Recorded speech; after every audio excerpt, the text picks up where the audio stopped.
Hello, my fellow weebs. How are we doing today?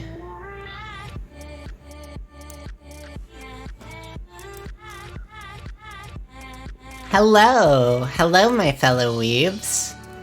Welcome. It's been so long, it feels like. I've been hella busy, but I'm finally not as busy now. Evening it is I, the elderly grumpy, who has had it up to here with today's kids and their perverted filth cartoons. Yes, they are just all perverted filth cartoons. That's why we love them. You haven't done your Prime sub and had to start watching an ad. I am so sorry you had to watch an ad while I was literally not on screen doing anything. I'm so sorry you had to go through that experience. Hopefully you'll never have to do that again. Back in my day, if you wanted to get off to cartoon girls, we had to draw a stick figure with big mama honkers in the sand with a broken twig, and we liked it. Well, now we have fucking hentai injected straight into the fucking veins. I say that's an upgrade. Weebs. Today we are going to be previewing every anime of the 2023 season. It's gonna take me a second to get back into the streaming mindset and learn how to fucking talk again. So give me a second. Also, I've been having fucking allergies. They're finally kicking in today, so I'm a little bit struggling. Just a little bit.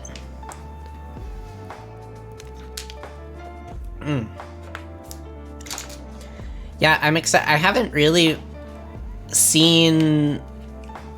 There are a few shows that I know about that are airing this season, but I haven't gone through the full list yet, so we're gonna see. We're gonna see if there's anything I would like to watch. But how are y'all doing? How are you doing? It's the hentai filth particles getting into your sinuses. All those hentai filth particles. It must be. Bum, bum, bum, bum. What have I been up to? I've literally just been working and playing Minecraft. That's pretty much it. Nothing too exciting in my world. I've pretty much just been waiting for this day to where I can finally be on like a decent stream schedule.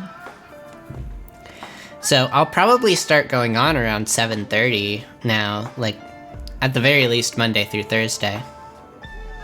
So I'm excited about that. I'll be a little more awake, which is nice. Though maybe it'll be maybe I'll be a little less silly. I don't know. Maybe part of the charm of my stream is I'm always sleep deprived. I am a little bit sleep deprived today.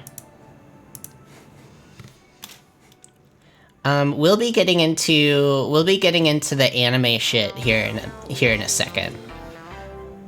I want to get my training wheels. I want to use my training wheels for a second. Just get used to talking to camera again. It hasn't been that long, but it feels like it's been a while. I guess in the internet world, like 4 or 5 days is like a century. I need my chapstick.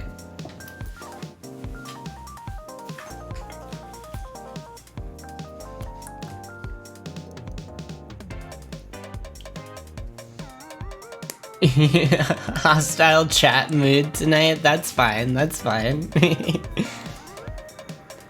You can be hostile.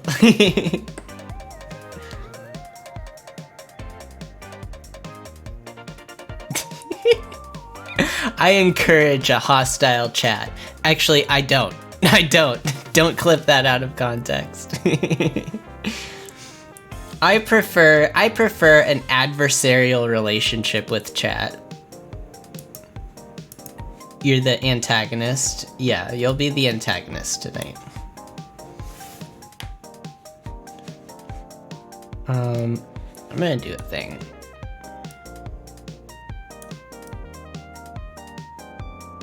There. Just a little more zoomed out. You're the when are you not the antagonist in the chat?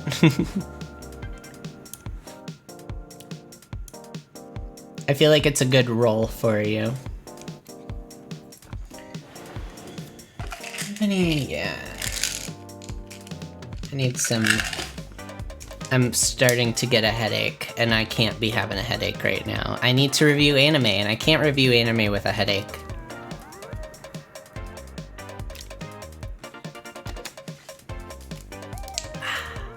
The sweet, sweet taste of ibuprofen. Yeah, I wonder, I don't know if you can tell if my voice is a little, I'm a little bit stuffed up. So we're just gonna have to deal with that.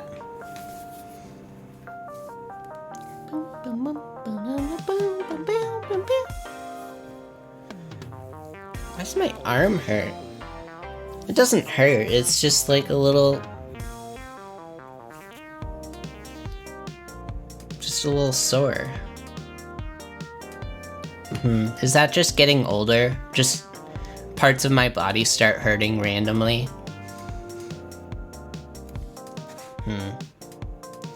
What else can I... Yes.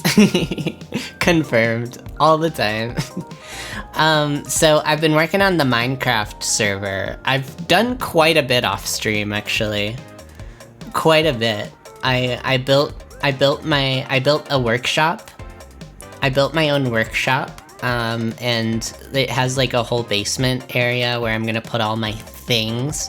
I've done quite a bit of mining. I'm realizing that the mining part is my favorite part of Minecraft and not as much the crafting part. I'm not as good at the crafting, but that's why I have other people to assist me. So maybe we'll play that. If I don't know how long this anime season preview is gonna be, but oh my god, I feel like I need to sneeze.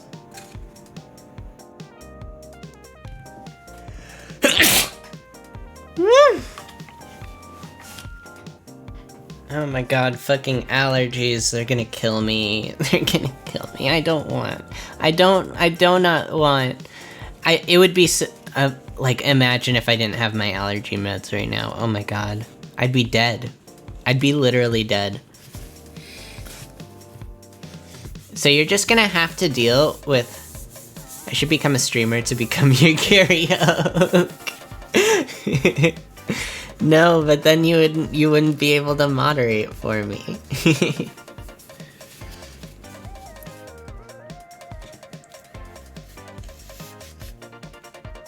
Okay. Oh my god, I'm so stuffed up. I hate it. I hate it. Hello, Professor. How are you? I am just suffering from allergies right now. Yay. We're gonna... yeah. I'm suffering from allergies, and tonight we are going to do a preview of the 2023 Spring Anime Season. Hey, what's up, Tasty? Welcome in. Who is this cute VTuber? Well, there's no other VTuber here, so it must be me. I must be the cute VTuber. Oh my god, you know when you go up in like an airplane and like you have to pop your ears? That's how I feel right now. My sinuses are like of a fucking traffic jam. Hello, Sarah. I have such bad allergies too. Headache and hives? Oh no. You're sounding adorable today. Ever played Stellaris? No, I haven't. I hope your headaches and hives get better. I have a bit of a headache too. Just had some ibuprofen. In fact, I might have another one. Another one of those sweet, sweet ibuprofens.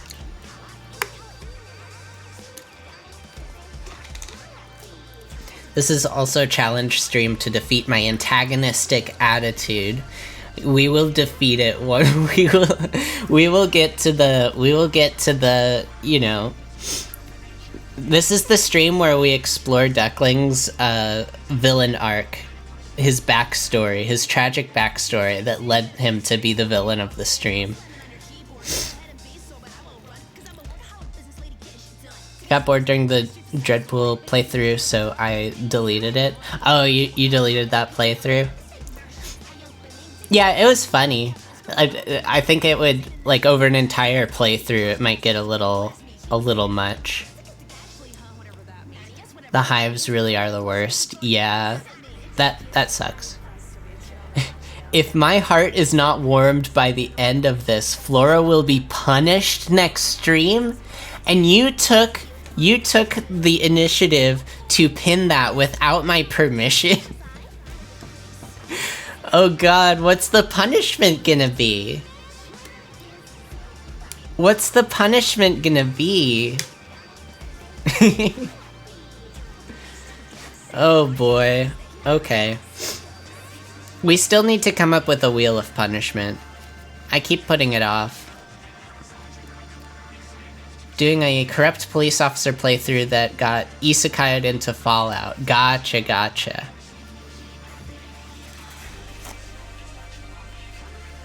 Oh my god, I'm gonna sneeze again. I'm gonna sneeze again. No, I'm not. I'm not gonna sneeze, and that's worse. Sorry, it's gonna be... I get... My spring allergies are fucking terrible. You're just gonna have to deal with this tonight. I'm sorry. You picked out a theme for him. I like your kinda... I like how you play games. You kinda go in with, like, a character or something in mind. I usually... I'll set out with the intention of being like, oh, I'll be this character, but then I'll just end up min-maxing. And then I'll just optimize the fun out of the game and be like, this game sucks, but when in reality I was just playing it wrong. I remember once I wanted to sneeze, but instead of sneezing, I let out a scream. Ah! That's got a few wires crossed up there, I guess. Oh my god, my sinuses. My sinuses. Okay. Well, it's not getting any better, so we might as well just trudge on. We might as well trudge on. Shenron? What's that? I will not reveal what any punishment may be, but to make sure you are at a disadvantage in your challenge, I have sadistically chose the initiative to work against you to see you punished. Okay, well, I guess this is a thing now. We have to warm Duckling's heart, or I will be punished. Dragon Ball Riz. Okay, I haven't seen... I've only seen clips here and there of Dragon Ball. I have not seen Dragon Ball. Oh my god. I think it just got worse when I got on stream. I don't know how my allergies got worse the moment I click on fucking stream, but here we are. I know, I'm a fake weeb. I'm a fake weeb.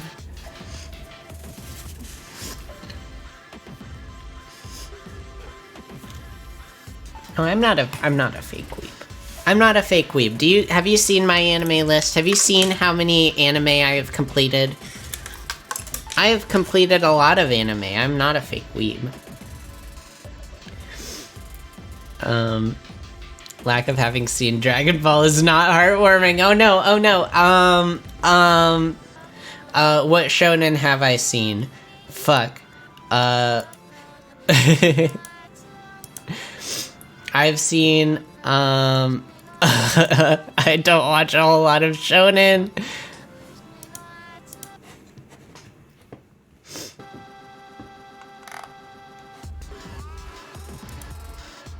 I've seen all of Monogatari. I've seen all of Monogatari series. Doesn't that give me something?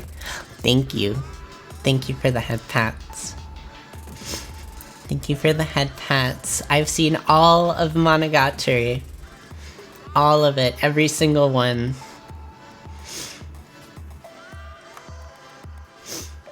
Haven't heard of it, so it doesn't count. It counts even more because it's nobody's heard of it.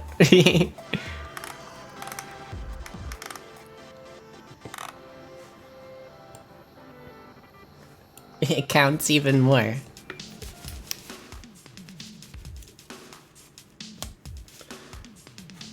When should we start reviewing?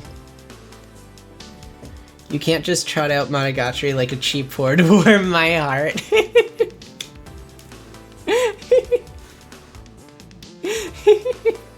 Like a cheap whore.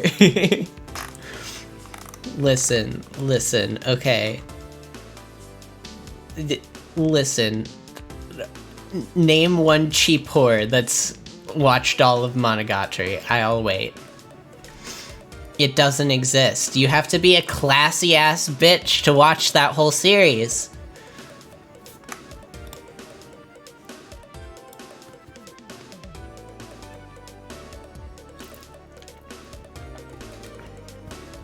See?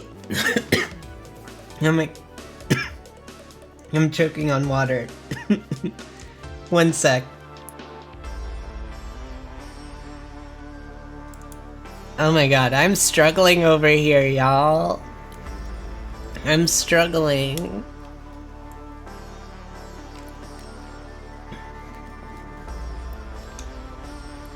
Guess you're right in the sense that they aren't a whore if they are free. That's just a slut. I'll take it. I'll take it. I'll take it. I'll be a Monogatari slut. I'll take it.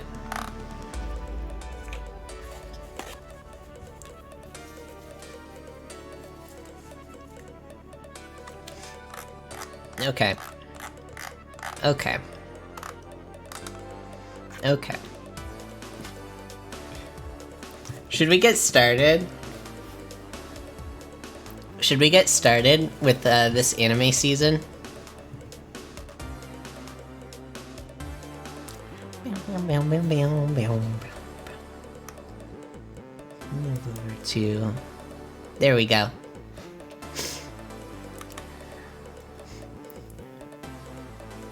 We are reviewing every single spring 2023 anime season anime that's coming out. We have a list of every single anime that's coming out, and we are going to review every single one. That's my impression of a Mr. Beast video. I'm trying to do a Mr. Beast style. We are going through every single spring 2023 anime right now. Let's begin.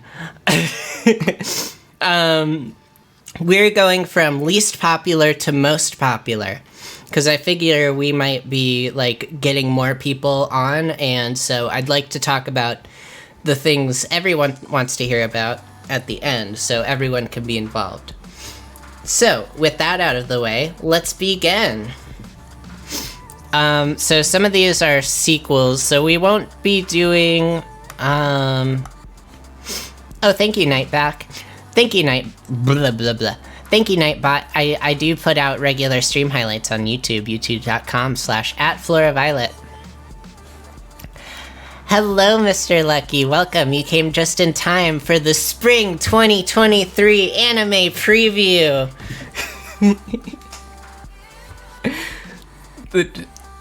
What? You're gonna eat my ass? Is that what these emojis are saying? You're gonna eat my ass? What an entrance, my friend. Starting off with ass eating, bold move, but I respect it. We're reviewing every spring 2023 anime, and we're getting our ass eat. Let's go. Oh god. Okay. So we're not gonna be reviewing, like, the obvious sequels that I've never heard about. So, Duel Masters Win, I don't know what that is. Gun Mansion, if it's something interesting, we'll look at it. That wasn't a no! My man got Riz over here, my man. Pro ass eating, certainly less than ice cold at least. There we go. We have to warm Duckling's heart, and I guess the way to his heart is ass eating. Anyways, let's go to the first one, shall we? Tosu Chu Great Mission. With a score of 5.99 on my anime list. The anime series is set in the future when humanity migrated to the moon due to Earth's climate change. Oh yeah, let me turn that. Let me turn that off so we can actually, there we go. The anime series is set in the future when humanity migrated to the moon due to Earth's climate change. It will incorporate original elements unique to the anime, such as human drama about survival, and will feature a diverse field that blurs countries and areas such as Shibuya, the Edo period era, and London. I wish I could show you my arm movements right now. Because I don't know what the fuck I'm doing over here. Let's watch the teaser.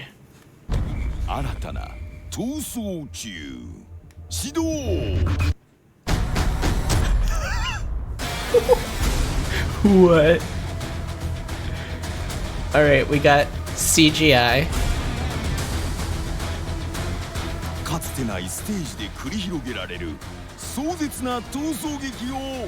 What? These graphics are next level. Okay. I have no idea what this is. Give me a picture. It looks like that guy looks like Digimon. These guys look like the agents from the Matrix. We got fucking, she looks like a mage, and then, fucking, like Duke Nukem and He-Man had a baby.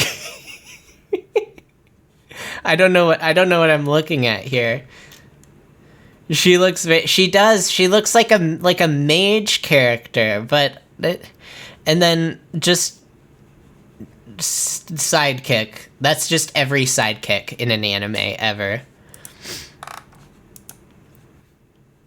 Yep, this is our crew here.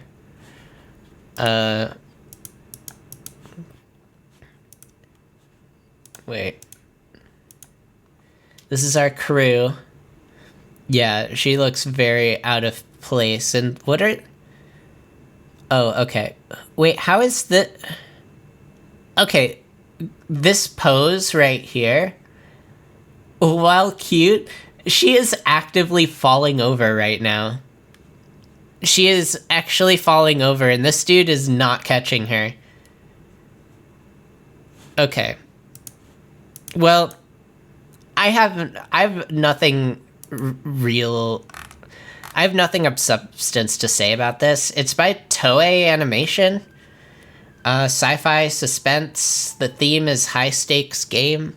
Wait, is this a battle royale? This better be a battle royale. It is airing April 2nd, 2023. Oh, it's already airing. Okay. Well, that exists. Cool. We are definitely... I'm going to respectively pass on this one. Maybe I'll watch the first episode just to, like... You know, if I'm bored and want to watch something terrible, I could watch that. But, yeah, I'm good. Second season, we're gonna skip that. Opus Colors. What color is the world in which you live? Perception art has been around in the art world for about 10 years. It has now completely permeated the world and is a vibrant part of people's lives. Kazuya Yamanashi, the son of Mr. and Mrs. Yamanashi, famous quote-unquote artists and creators of perception art, recently enrolled in the prestigious art institution Isen High School with his childhood friend Jun Sutsuki, dreaming of becoming a perception artist himself. Perception art that exists to see and perceive. Yes. This is art that's meant to be perceived, and you don't understand. It's different, Mom. Kazuya also has another motive: to rekindle a friendship with, quote-unquote, another childhood friend who had drifted apart after, quote-unquote, an incident 10 years ago. Kyo Takis, a junior grader at Ise High School majoring in perception art, is the son of a well-known grader and the creator of perception art. He was a childhood friend of Kazuya and Jun, but he has avoided them for years. Kyo's heart was riddled with scars that could never be seen. Various colors collide and overlap with each other. What is the color of the scene that meets their eyes? I have no fucking idea what this is, bro, but let's watch the teaser. Kyo, これが俺たち二人のパーセプションアートだよな。本当に嫌いなんだよ、こいつのこと。Is this yaoi? Wait, hold on. Is this a BL series? Is this boys love? Because that might make this interesting. I think it might be boys love. What is this? Wait, what? They have VR? Wait, hold on. They have VR headsets. They're looking at floating eggs? Floating Easter eggs? Is this perception art? It's just VR. It's just that exists. That exists already. I could do this. I could make an egg like this. I'll go into Blender right fucking now and make a fucking egg like this. Okay, whatever. It would have been more... I would have been more sold if they had started an imperceivable art movement. That would be something. Okay.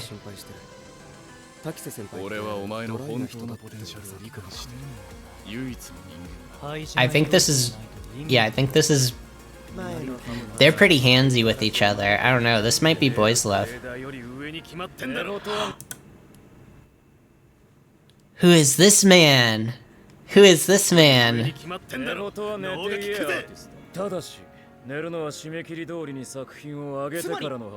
Oh my god, they're so gay! I might have to watch this just for the gay boys. Oh my god.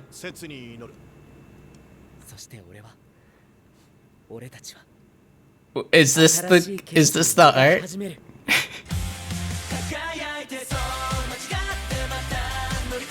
He's making the perception art! Look at him making that art. What? Is this the perception art too? Wait, is it just making... Okay, perception... It's just 3D art. It's just 3D... It's just making art in Blender. I see nothing different about the perception art unless they're just wearing VR headsets. I don't understand. This art already exists. It's not a new paradigm. Paradise? Stay fool. Wait, stay fool. Stay fool. Stay truth. Drawn perception invented it. They're all cute. Look at those handsome young men. なんで俺がアーティストでお前 That's probably gonna be boring as hell. It doesn't say BL. It doesn't say BL. Is no reviews. What have people been saying about it? How do I put this? It's blue period, but clearly a yaoi idol-inspired version being in the world of perception art. I seriously don't know what to make of this, an anime made up of spliced AMVs together. Though the premise is perfectly normal, it definitely has the presence of the staff of the Star Muse series, so yeah, it's a complete washout. Alright, well, it is yaoi. It is yaoi, so, I mean, it has that... It has... I know! I guess it's just, like... It's BL flavored, but it's not, like, the actual... You know... It's not the real thing. So, this is gonna be a pass from me. This is gonna be a definite pass from me. But, this is probably gonna be the last time I ever hear about this, ever again. Alright, peace. As a mostly straight man, even I'm disappointed. It's okay, maybe there'll be more boys love out there for you. There's always more. There's always yaoi out there. There's usually, you know, one or, you know, maybe we'll find something else. Maybe if we're lucky, we'll find some yuri, but, you know, we'll see. What's this one?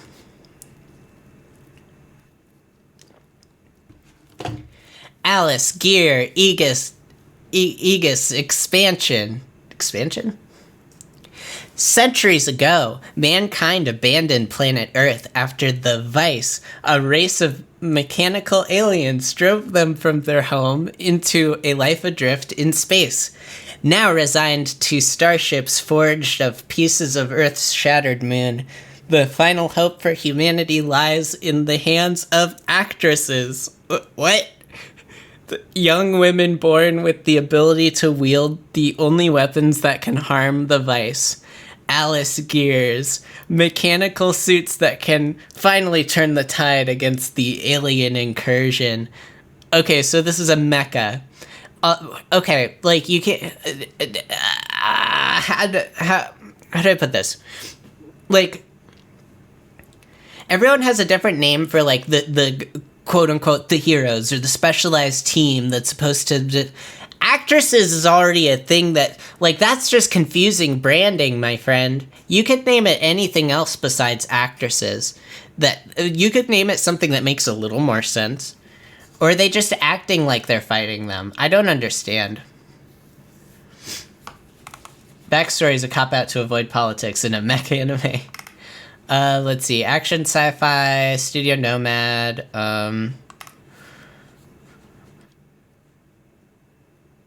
The girls are kind of cute, I guess. Right? Yeah, the girls are kind of cute. She's cute. She's cute. I'm gonna sneeze again.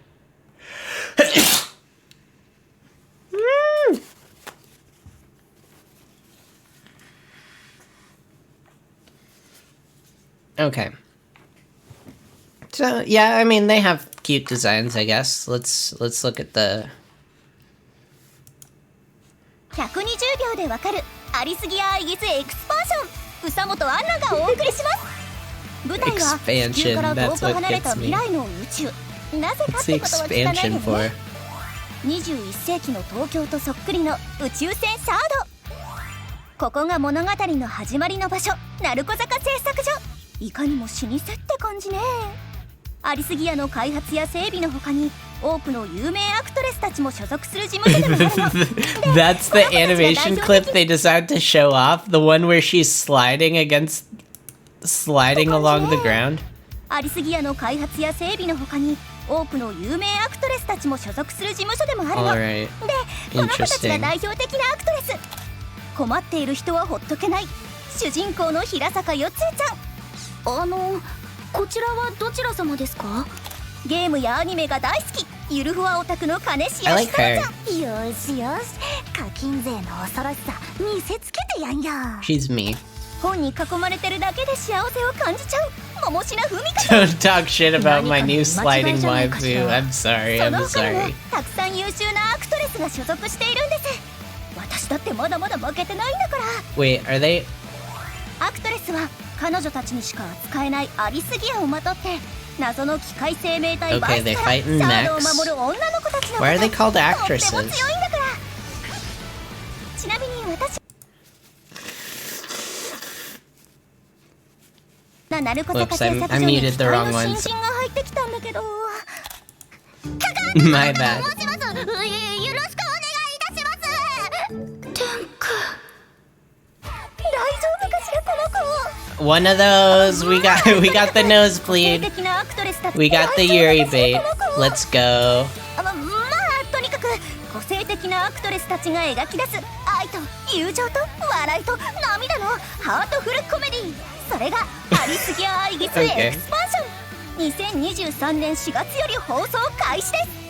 以上、うさもとアンナでした。 It's growing on me, I guess. I don't think it's gonna be anything special, but... Girls with too many frames of animation are too realistic and ruin the immersion of detachment. Change my mind. Yeah, you know, it's... I just need... You know in, like, those, like, old Flash animations where you can just, like... You don't even need to draw the individual drawings. You can just slide it across. Kind of like that. Okay, well, I don't know. What do you want me to say about this? It's slice of life, but mech anime? I don't know. That last one made it seem more slice of life. I'm having trouble determining where the cutoff between like mech fighter anime and slice of life, like where those combine, or if they don't combine and they're just like oil and water sitting on top of each other and they just go in between them without a care in the world. Is it more okay to objectify them? Well,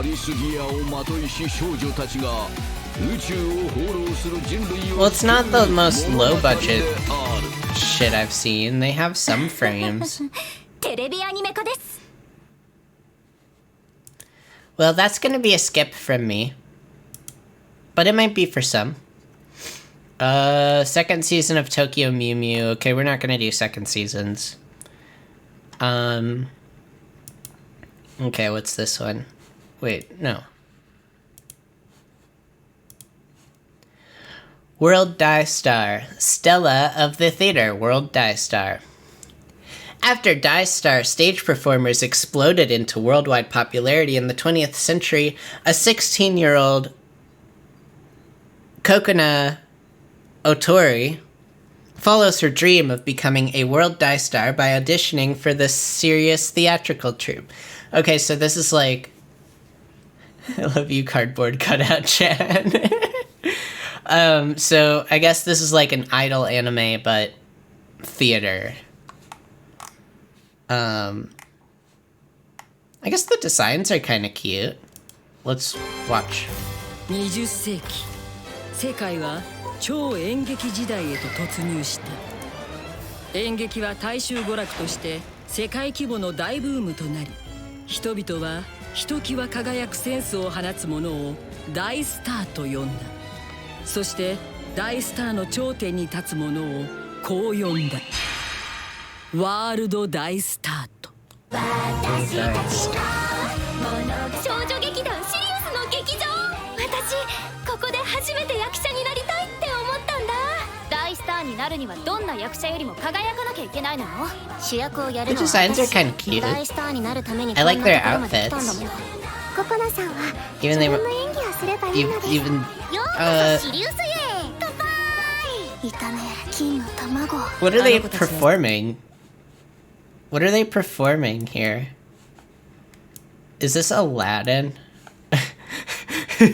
Is this Aladdin? What are they doing? いたね、金の卵。あの子たちのセンスがぶつかり合えばきっと何か Some of these shots have some frames, my friend. They have some frames of animation. 私、ワールド大スターになりたい。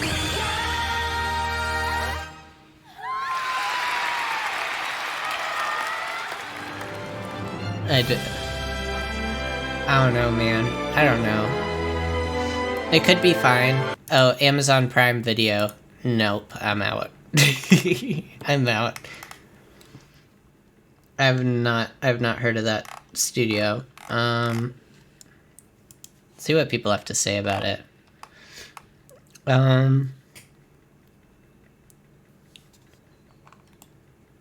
Review Starlight only darker.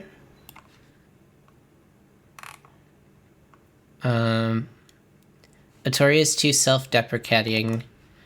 Why are they showing? Why are they putting that as their fucking profile picture? 6.72. So it's probably not the worst thing out there, but definitely not the best. Idol group plus theater. Okay. Next one. The Idol Master Cinderella Girls. Honestly, I was like, I hovered over this and I was like, oh, I just clicked on that one. Nope, this is something different. It's time to pull back the curtain on a new Cinderella Girls story. Hardworking girls and up-and-coming producers team up to shoot for the stars and become the next big idol. Between their gorgeous outfits, electrifying performances, and distractingly handsome princes, these aspiring idols have a lot to deal with. You got that right. Teaser not available in my country. Alright, moving on.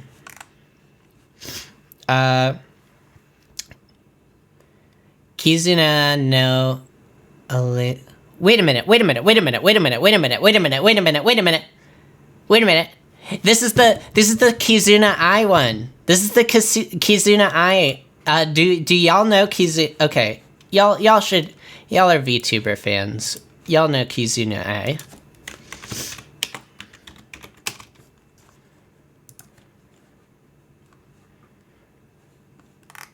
This is Kizuna Ai. バーチャルアーティストになってみせる。そしてリズ、すっごく器用で。 So, she's a VTuber and she's gonna have an anime? 私も見習わなきゃな。こんなもんでしょ。この子はクオン。物静かだけど、しっかり私たちを支えてくれる優しい人なんだ。Mommy? そんな私ミラク、そしてクリス、ノエル、リズ、クオン。この5人で組んだユニットがファストライブ。 They're also cute. I don't know if the anime is gonna be good. It probably won't. That's wild.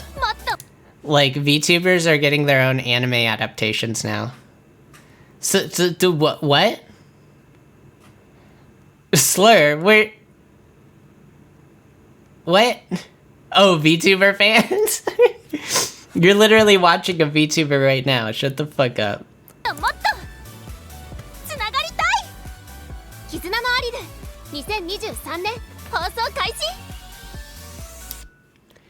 Wit Studio?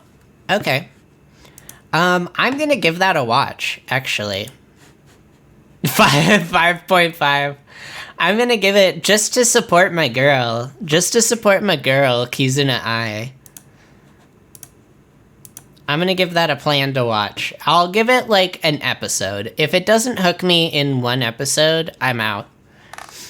But I feel like it can't be the worst thing ever. Very heart coldening. You're the one watching a VTuber. Sorry, I'm supposed to be warming your heart. The marginal service.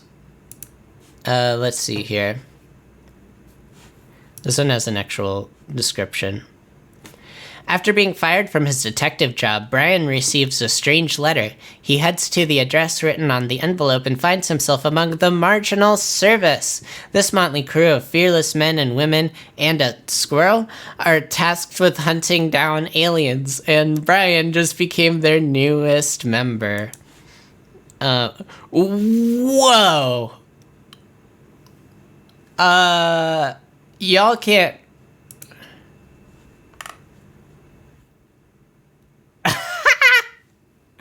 Okay, don't get me banned.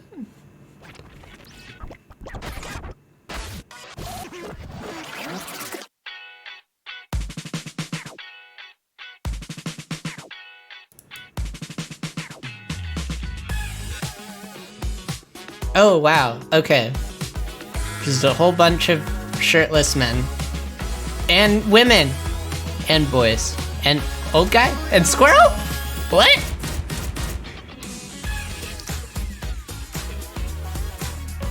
What is this? This is not telling me anything about what this is. They're all naked. Why are they all naked?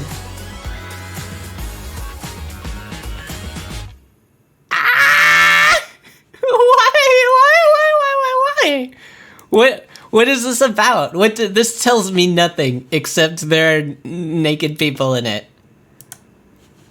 Okay, give me anything else. Give me anything else.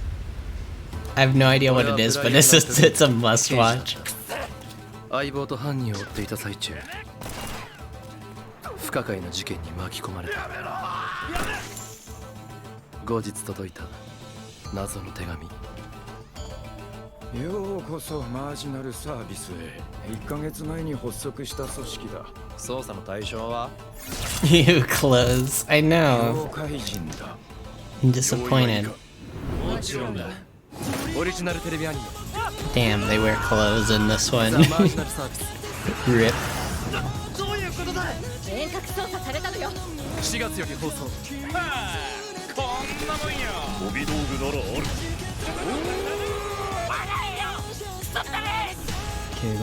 What? The squirrel talks. Okay. 君たちのカペリーノ。教会人による凶悪犯罪を取り締まりながらも、その存在は徹底的 I に。 have no idea what this マ is. ジナルエクスプロージョン。ファイヤー。それが。 There's a rocket launcher. Okay. I have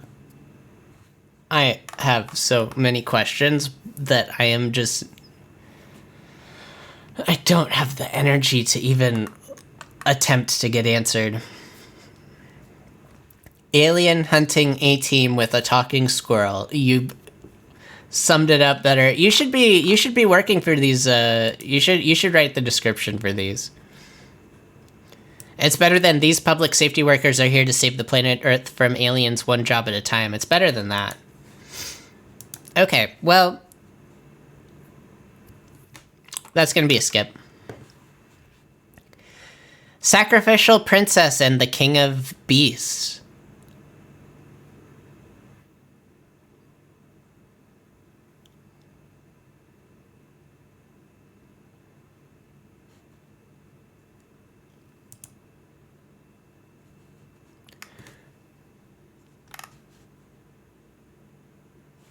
I think I see where this is going, but let's hold off on judgment until we see the synopsis. 100 years ago, there was a great war between humanity and beast kind. Once the war ended, an annual tradition was proposed where a female sacrifice would be taken from the humans to be eaten by the king of beasts. This tradition continues on as the 99th sacrifice, a 15-year-old Seraphi is taken from her village to the kingdom of Osmargo a miasma-filled realm where beasts live and human entry is forbidden. But Sarifi is not like the previous sacrifices. Her optimism and lack of fear towards the beasts and her fate surprises the otherwise fearsome king. Intrigued by the sacrificial princess and her history, he allows her to freely roam around the kingdom until the night of the revelation, despite the potential outrage. Little do Sarifi and the king know, their short time spent together has slowly set the stage for something unimaginably different for the future of Osmargo. Not like other girls, no self-preservation instincts. So is this gonna be Yep, it's a romance! It's a romance! Let's fucking go! Let's fucking go! Okay. Let's watch the teaser. Human girl chosen as a sacrifice. She's cute. Furry bait romance. This is... Nah, this isn't furry. This isn't furry. This is like people who are into beasts. Okay, there's a difference. There's a difference. Let's continue.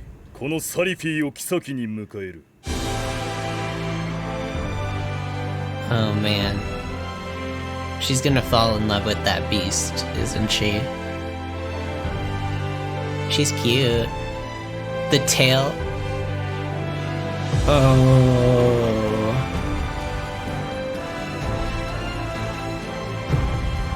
Oh.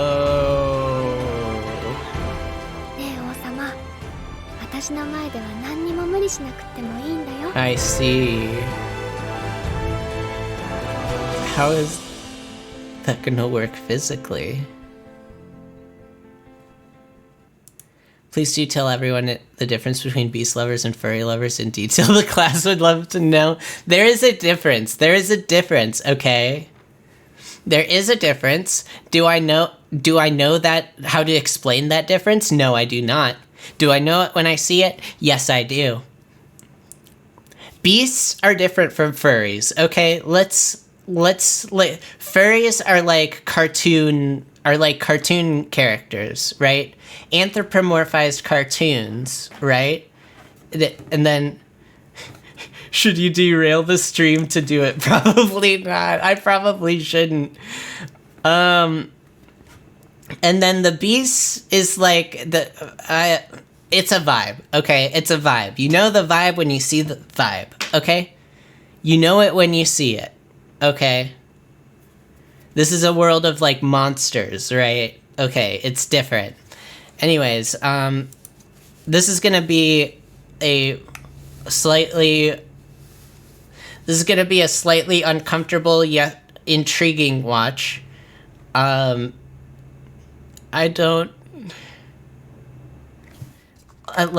curious. I'm curious how this turns out. I'm not like... if I watched it, I probably wouldn't stick with it, but...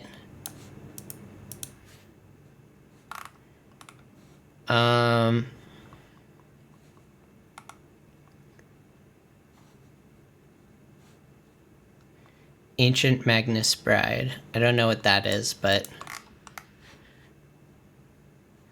I can already see the think pieces about grooming or age gap, etc. Yeah, we knew this going in. Come on, we're all adults here. We know what this is.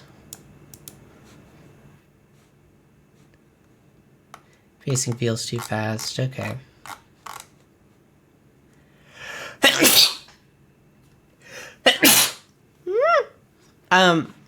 My ad is gonna start in 30 seconds, so I'm gonna go on a 3 to 5 minute break, and then we'll continue looking at the 2023 spring anime season. Okay, we'll be right back, y'all.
Welcome back, y'all.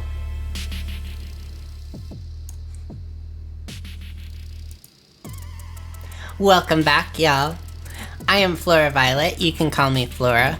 We are previewing the spring 2023 anime season. We are picking out the ones to watch and the ones to avoid and the ones to watch in secret. Heart level is at cup of soda with some ice left, but enough has melted to ruin the taste a little, but not enough to make it too watered down to drink. Okay, well, we'll work on that. This one, I'm not gonna put it on my watch list, but I might watch the first episode, and if it does, if it does hook me, then I might watch more, but I don't think. I'll see what other people have to say as it goes on. I'll see. Okay. I know we're not doing season 2s, but Birdie Wing, Golf Girl's story. I tried to help warm his heart, but he said I'm not allowed to interfere. I guess it has to be me then. It has to be me.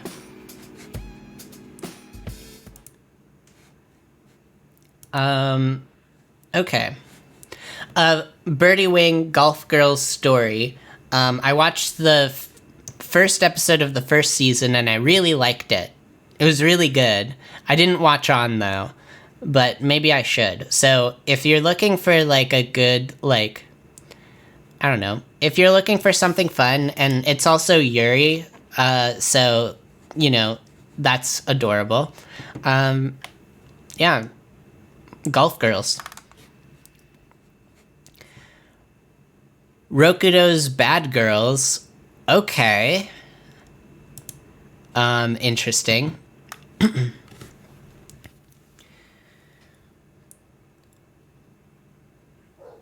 Totsuke Rokudo is a first year attending Aomori High, a school full of delinquents. He is often bullied by his classmates due to his incompatibility with their behavior, the only exceptions being his two good friends who are also social outcasts. Frustrated at the way they are treated, the three wish they could stand up and claim the fun, peaceful school life of their dreams. However, Totsuke's life takes a drastic turn when he receives a package from his late grandfather containing their family heirloom, a scroll said to possess the power to save him from impending danger. Upon holding the scroll, a sudden glow emanates, leaving a strange mark on Totsuke's forehead.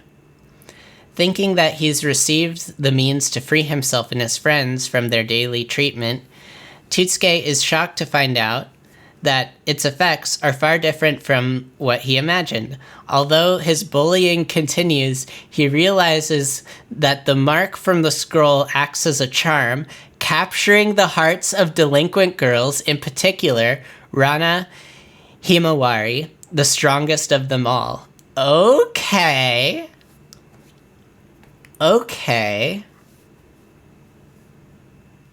I might be intrigued. The art is not capturing me, but the premise is definitely intriguing. Let's watch. 女子とは全く関わらない人生を送ってきた。六道様。一体何が？六道。どうするんだ六道。悪女である以上、確実に六道に惚れる。マジですか？なんか変な感じ。まるで魔法にかけられたみたい。大変なことになった。絶対だ。好き。わお。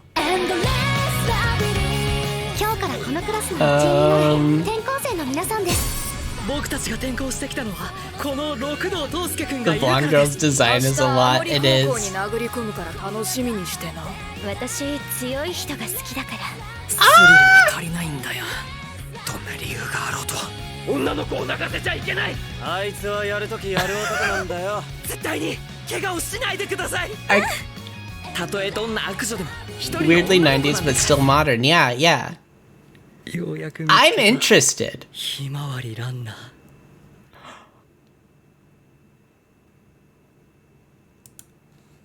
I think there are more. I wanna see the other teaser. きっとお前はたくさんの人から愛される人間になる。何かが起きている。楽道くん、おはよ本当に何が起こってるんだ。ちゃんと思い出せ、じいちゃんの言葉を。悪女にモテる術じゃ。The blood.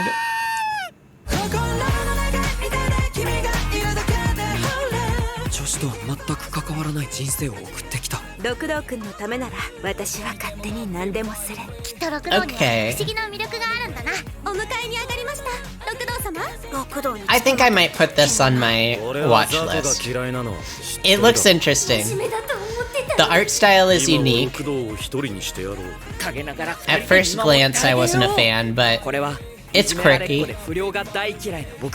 The main character looks dumb as hell, though.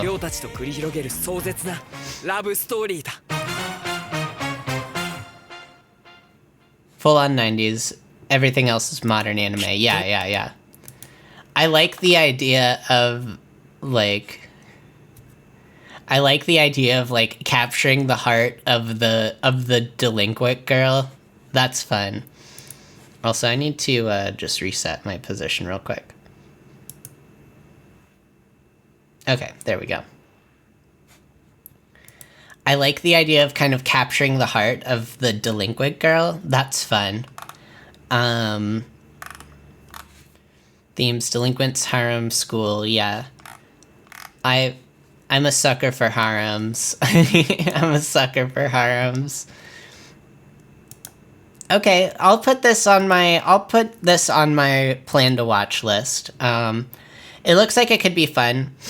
It looks like it's dumb as hell, which is gonna make it fun. I just don't know if it's gonna be like dumb as hell in the funny way or dumb as hell in the boring way.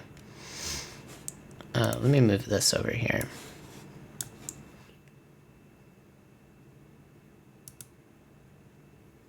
Okay, there we go. Has to warm the delinquent girls' hearts. Yeah, yeah. Okay, I'll put it on my watch list. We'll see. I'll give it an episode or two. I'll see how it pans out. Looks like it could be fun. Too Cute Crisis.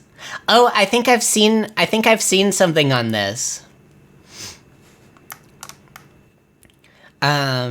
Liza Luna is an alien who wants to destroy Earth upon her first look, but the planet has a plethora of good things, and it would be a pity for her not to check it out. Thus, Earth is spared from destruction, and the alien starts to wander around places. Soon, Liza ends up in a cat cafe, where she will encounter creatures that are beyond her understanding. This looks adorable. なあ、滅ぼしちまってよくねえか、こんな星。あまたの星々を支配下に置く帝国アザとする。その目は今地球へと向けられていた。猫。かわいい、かわいすぎる。何なんだ一体この生き物。ありえない、ありえない。こんな生き物、こんな。鳴き声やべえ。脳を溶かしゃれる。私この星の人間じゃないから。Oh, it looks low budget as hell. いらっしゃいませ。猫カフェにゃんでようこそ。That crisp digital animation. But there's something appealing about it too.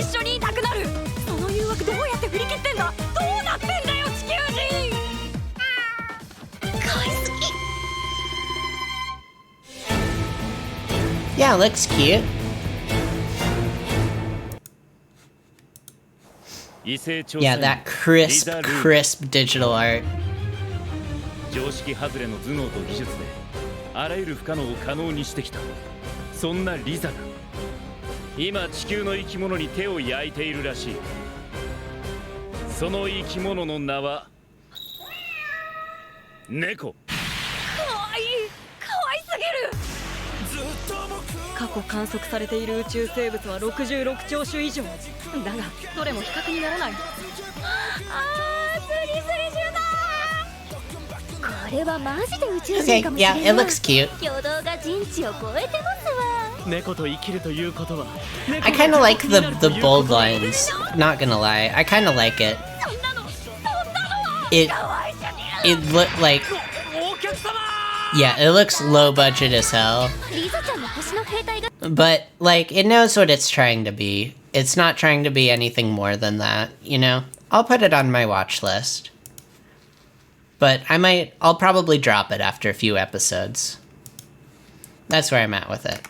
If it ends up capturing my heart, then like, I'll keep up with it. But rare 11th girl that must die. Which one? What? Pokemon Horizons, the series. I'm kind of interested. 怖いのは最初の一歩だけ。踏み出せば見たことない景色が広がって。She's cute. ことなんて忘れてしまうのさ。ポケモンが一緒なら大丈夫。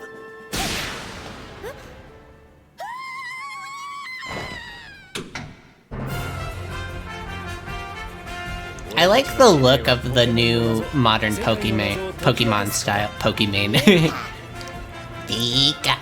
I like the look of the new Pokemon anime. It's a really fun style. 伝説のポケモンに挑戦するそんな冒険者になるんだ。このまま見失うわけにはいかない。繰り出さなきゃ見つからない。 This might be fun. Yeah, it might be fun. I feel like,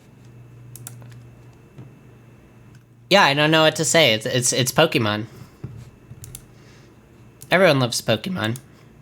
I'll put it on my plan to watch. I haven't been into the, like, I watched like the original anime Pokemon anime when I was like a kid, and then I fell off and I haven't watched it since. But this might be a fun kind of like just get back into the series, you know?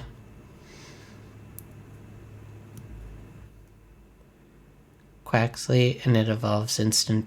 I don't know. Is that a new Pokemon that I don't know about? Sprigataro.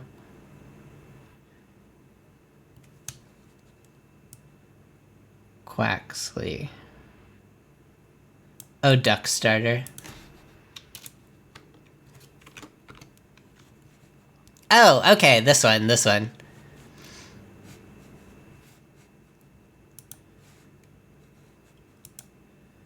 Those are the... Oh, wow. Okay. That's something. Wait, is that actually... That's not actually real. Quaxley Evolution. That's fan art. Okay, I was gonna say...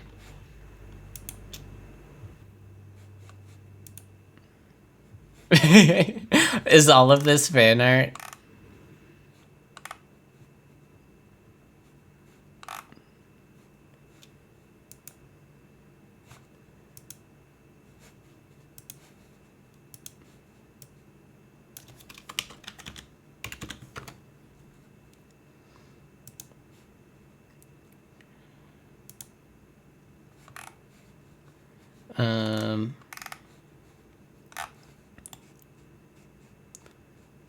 Where do I find its evolution? Oh, okay.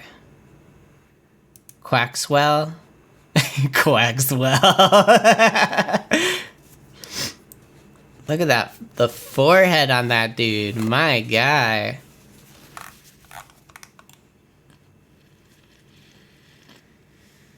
And then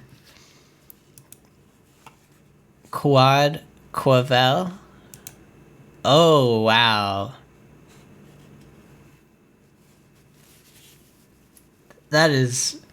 that Pokemon is flamboyant as fuck. Then which one is... Which one is that? Okay. Sprigatito? Sprigatito? Something like that? Yeah, Sprigatito is super cute. Alright, let's keep going. Otaku Elf. Oh. Alright.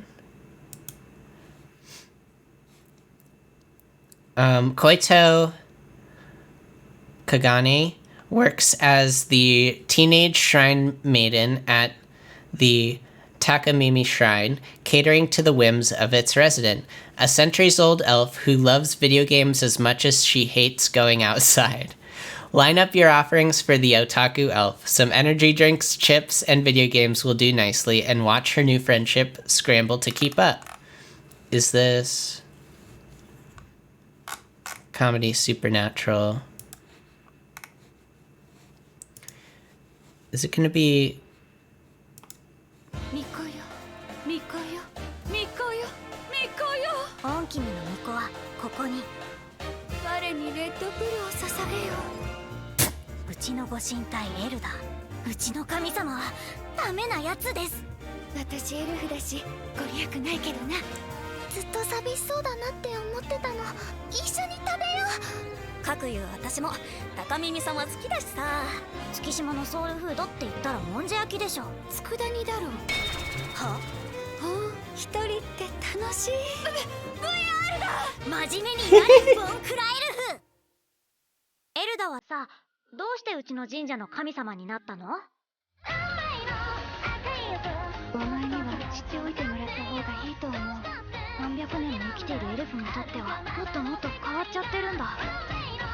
I don't really know what to say about this one.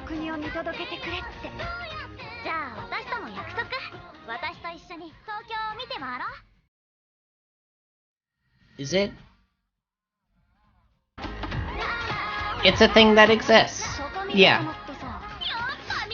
It doesn't look particularly interesting in any... like, it's not Yuri. It doesn't look particularly funny. Like, I get the joke. Like, the joke is, oh, the god at the shrine is an otaku, but like, how... like, I feel like I've seen those jokes a million times. So, I think we'll skip that one.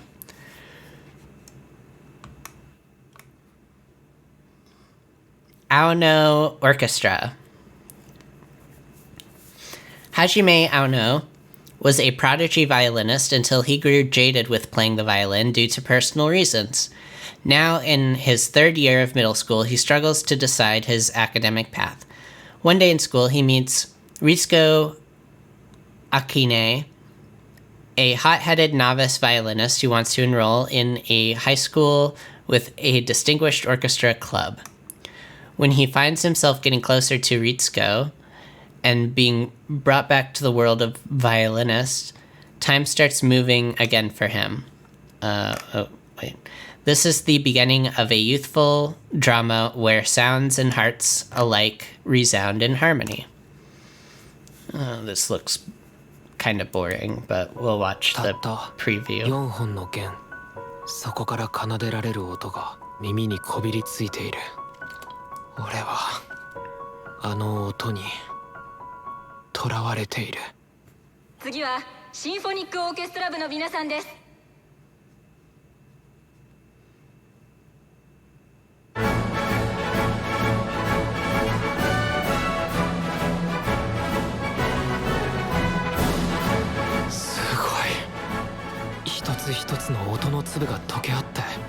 Okay, in fairness to the 3D, having animated characters playing musical instruments is very difficult to do. So I understand the 3D.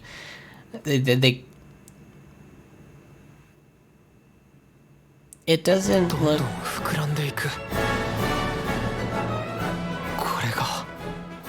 They could have done a little better with the compositing, but... あんたやっぱすごいんだね。私もあんたの音聞いてみたくなったの。私すごく人見知りで。お前のこと尊敬してたんだぜ。よろしく、青野くん。 His character designs are so basic. やめたんだ。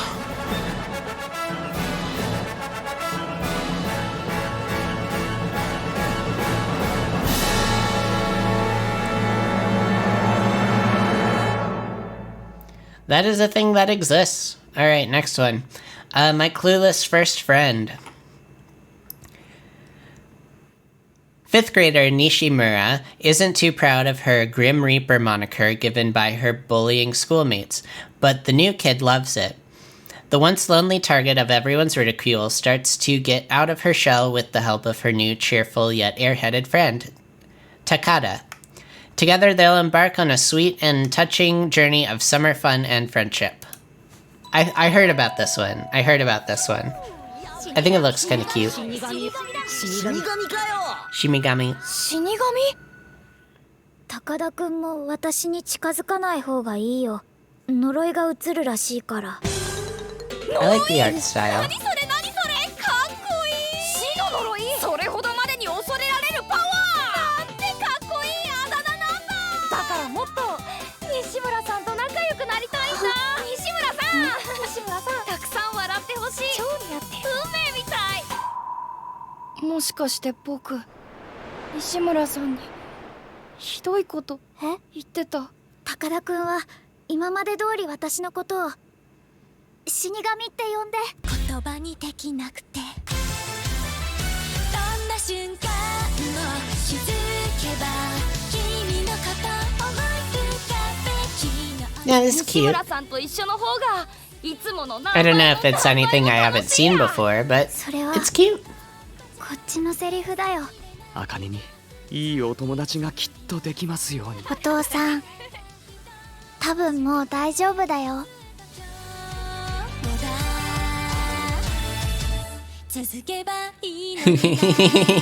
Cute. Okay, yeah, we'll put that on our. I'll give that an episode, and if I like it, I'll keep going. Yuri is my job. Okay, so I'm gonna let y'all in on a little secret here. I started the manga for this, and oh my god, did I want to like this? Oh my god, did I want to like this so bad, but my god, I couldn't do it. It was so mid. Mildly warmed slightly. It's a start.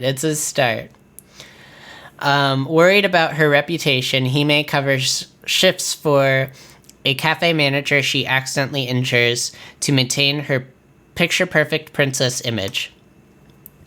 But this cafe has a particular theme, private school. To put on her best barista schoolgirl act, she'll be trained by the most graceful girl there, Mitsuki. Under her guidance, Hime's feelings start to brew, but there's just one problem. Mitsuki can't stand her. Maybe the anime will be better, but... Oh man, I couldn't get through it. 作ってるに決まってんでしょ。愛されるため、全ては夢のため。この外面で億万長者を捕まえるまで。She basically, she wants to be popular. Like, she wants to be popular and she wants to marry a billionaire. That's her, that's her thing.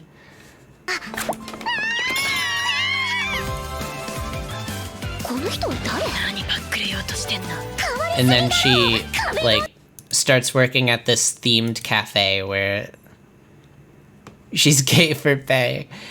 It's kinda, yeah. Maybe not just for pay, though. And they, how do I put this? It's like a themed cafe where the girls are like in this private school and there's this thing called like sisterhood, where you make a sisterhood pact. And so it's all very like, I don't know how to put it, but then like people are way too obsessed with like the customers are way too obsessed with this kind of like fictional story within the story of this like weird ass cafe.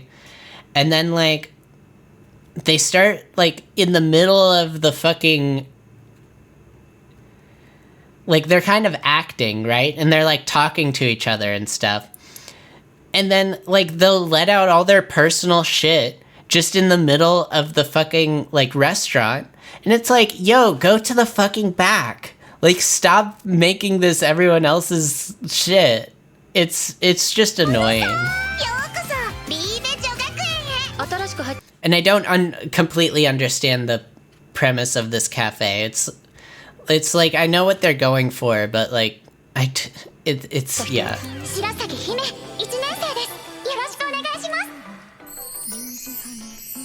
お姉様だなんて慣れ慣れしく呼ばないで。優しい先輩はどこ行った？二人にはシュベスターになってもらいましょう。甘やかしてもあげないと妹が成長するよう導くのが姉の役目ですわ。By all metrics, I should like this. I should love this, but I don't. No, I'll watch the anime. Maybe it'll make a little more sense to me then, but it's the manga really didn't win me over. I read like the first arc, I guess, and it really like yeah. Maybe it works better voiced. I agree. It might. The art is really cute. I really like the art. どちら様でしょうか。かの子、可愛いよ。6択のオーダー、これで合ってる？ちょっとでも期待した私がバカだったわ。多少のすれ違いは見せても、仲睦まじい関係であってほしいんだ。私はやりたくて伴奏をやってます。悪者になるのはダメなんだ。なんであの人のことなんか気にするの？そろそろオープンするよ。サロン係よろしくお願いします。I might have to just give it another shot. Sometimes with like, because the protagonist is definitely designed to be a little unlikable. This is the main protagonist here. She's definitely designed to be a bit unlikable, a bit pretentious, a bit like vapid. And she kind of changes throughout, but sometimes like it takes a second to get used to that when, like, you know, you're used to protagonists who are, like, a bit more likable, you want to root for more. I don't know. Cafe experience where girls trauma dump in front of you and make out on the table. I'm selling that one for free Japan. Kinda like that. So, I mean... yeah, I'll try out the anime. I really wanted to like the manga, so maybe I'll like the anime more. We got a season 2. The Cafe Terrace and its goddesses. I think this is the one of the few ecchi anime this season, so we don't have a whole lot of ecchi series this season, which is kind of disappointing, but when Hayato's grandmother passed, he planned to sell her rundown cafe on the shore, not realizing that it was also home to 5 young women who call themselves her family. There was a question mark there, so I had to say it like that. Their desperation to keep the cafe open convinces Hayato to give it a shot, but even their best intentions might not be enough to make it work. And can he even work with these 5 unruly women? No matter what, he's got his work cut out for him. Hey, I'll take over your job, bro. I'll take over your job. どこかの海辺にある古びた喫茶店。そこには女神様がいるらしい。 You made Trauma Cafe. いらっしゃいませ。カフェテラスファミリアへようこ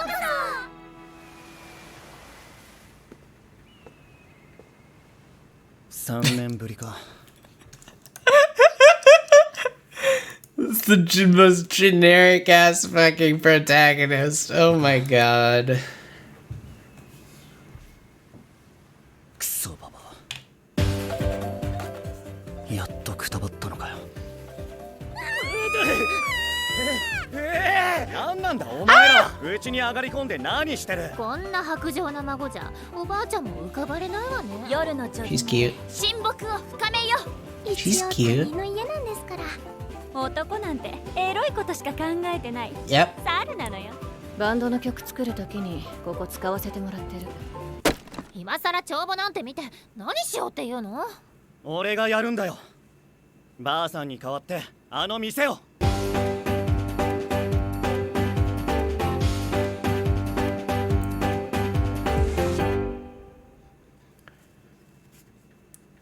ちょっと待って、じゃあ私たちと一緒に住むってこと？いや、そもそもここ俺ん家だしね。嫌なら出て行ってくれ。独裁じゃ。当然だろう。Well, I mean, like, it's not gonna be good, but I'm gonna watch it. That's about all I'm gonna say about that. That's all I need to say. It's not gonna be good. It has a 7, so maybe it won't be the worst, but combine my idea with this premise and you'll have anime of the season. Yeah, definitely, definitely. Make this Yuri and you sold me. Okay, another second season. My one-hit kill sister.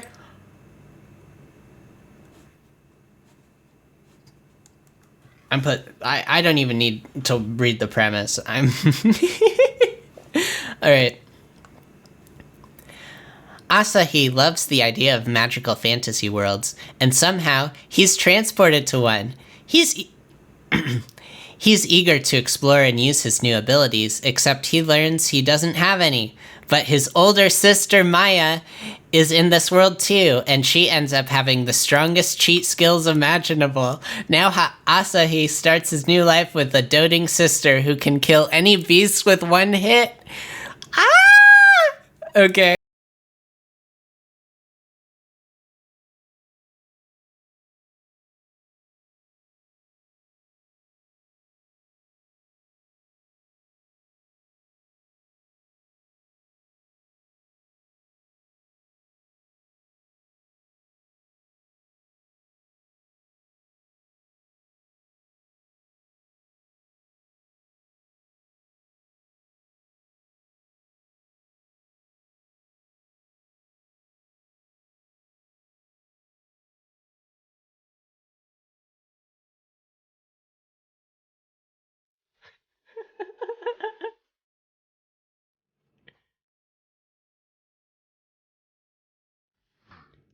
This motherfucker over here looking like Ben 10. This Ben 10 ass motherfucker over here.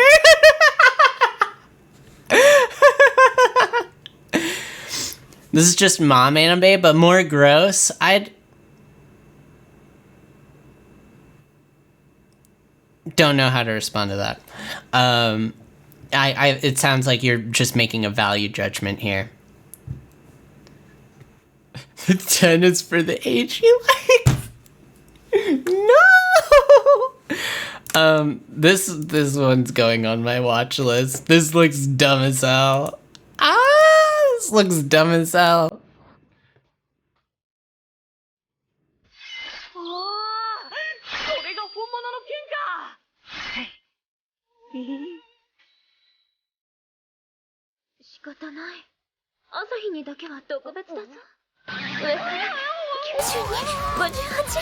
Oh my god.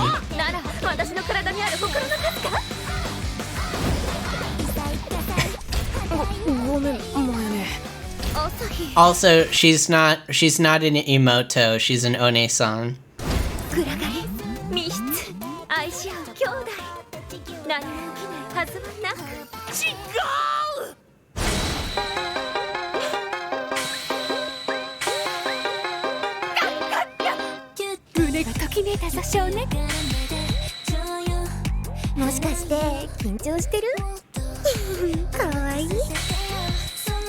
I kind of, the art style is interesting, the kind of rough lines.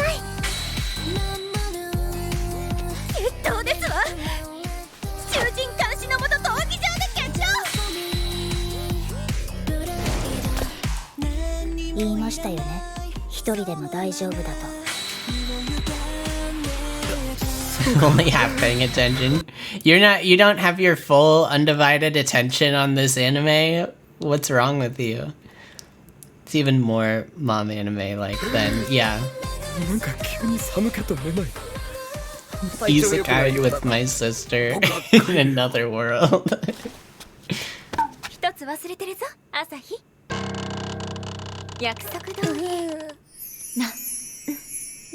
How does this shit get made? How does this shit get made?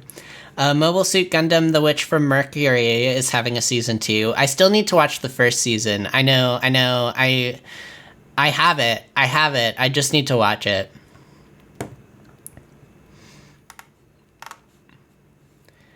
Magical Destroyers! Magical Destroyers! Magical Destroyers! I don't know what this is. Freedom of expression is threatened when a mysterious group, the SSC, destroy Japan's otaku culture.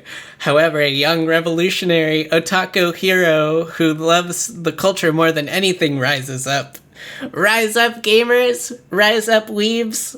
We've got to defend the world from otaku-hating aliens. Okay, let's watch.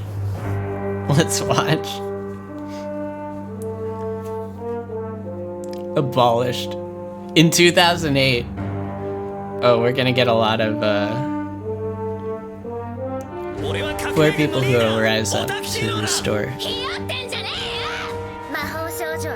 What? Oh. What? 死なない程度に作戦開始。俺に続いて。ここ汗臭ない。おめえのせいでな。三大欲求黙ってって。ナナキーちゃんの魔法を見せてやる。目ん玉かっぽじってよーく見てな。今日ここに3人の魔法少女が再び揃った。革命軍の本当の強さ、本当の覚悟。俺たちの戦いはこれからだ。テレビアニメ魔法少女マジカルデストロイヤーズ。2023年4月より放送。What? What? Excuse me? Excuse me? Which one did we watch? Was that the... Okay, that was the official trailer. Teaser 1. This could be either, like, the best kind of dumb as hell or the worst kind. What?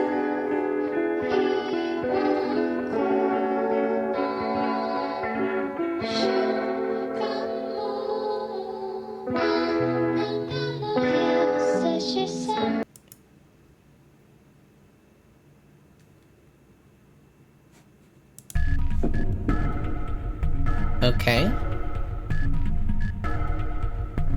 I'm even more intrigued now. I like the animation, I like the designs. The kind of looser style.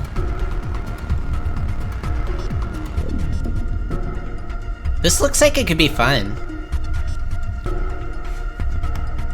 2000s anime aesthetic is left like in like the 50s in Fallout. Yeah, that's an interesting premise. I like her. I want to see her.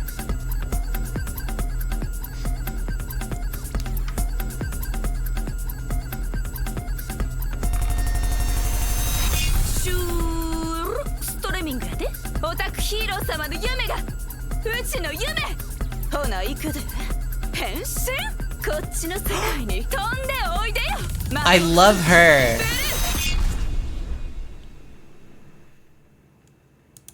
Alright, this is going on my watch list. I feel like this is gonna be like, Akiba Maid Wars, where, like, it's kind of, like, very satirical, very, like, self-aware. Yeah, I'm interested. I'm interested now. Why Raylina ended up at the Duke's mansion. Living inside a fairy tale may sound like a dream, but for this heroine, it's more of a nightmare. After her mysterious death, Rinko is reborn as Raeliana, a loved and wealthy character in a novel. But she knows the ending, her murder at the hands of her fiancé. So she hatches a plan to stay alive, one that involves a devilish duke and a phony engagement. Can she rewrite her story? Can she? 暗闇の中に突き落とされるようなこの感覚結局今回も死んじゃうんだ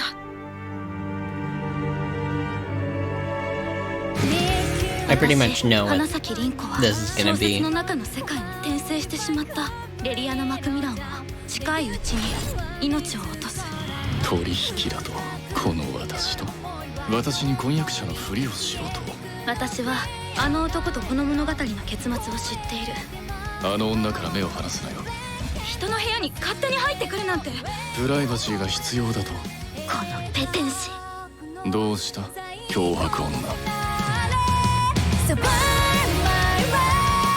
あなたは短命の層が見える二度も死ぬなんて絶対に嫌私の視界から5分以上消えないように私の持っている情報は極めて価値あるものどんな対価を払ってでも欲しが Yeah, る I もの pretty は much get 多 it. いはず I pretty much get it. It. レリアナ一か八か試してみる価値はある I'm conflicted. Because on one hand, I'm like, I feel like I've seen this before. But on the other hand, like, the kind of, like, the girly girl inside of me is like... the girly girl inside of me is like... Yeah, the pretty girl surrounded by just, like, cute anime boys who's just, like... You know... I don't know. I don't even know if I want to put this on my watch list. I feel like I would enjoy it, but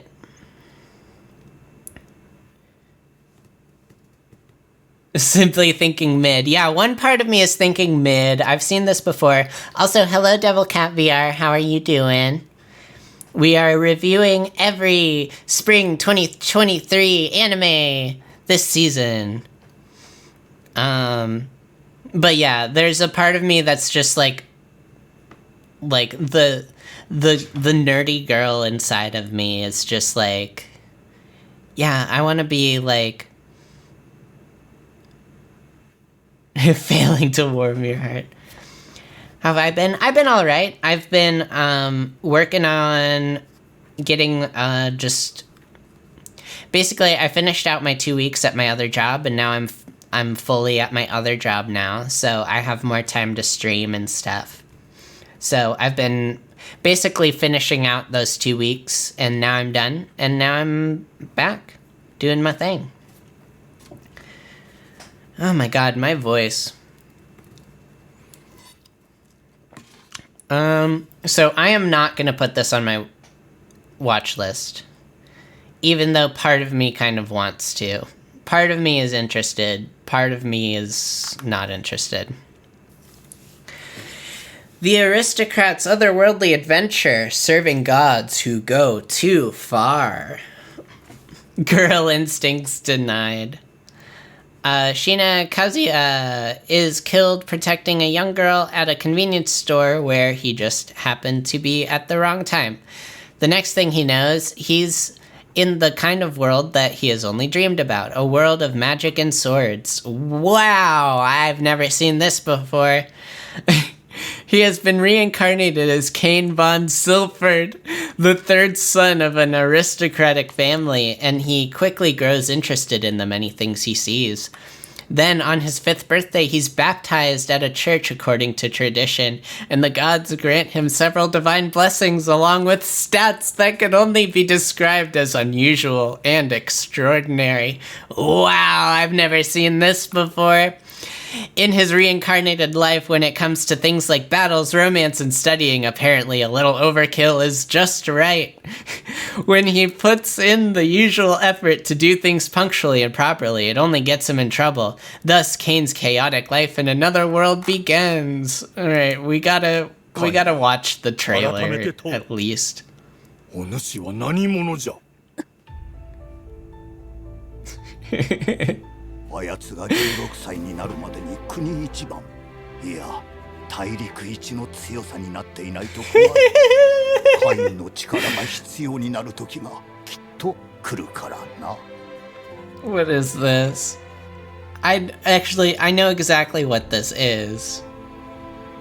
僕が転生者だってバレたら全てを失ってしまうのかいやでもこの人たちなら This isn't even the fun kind of isekai.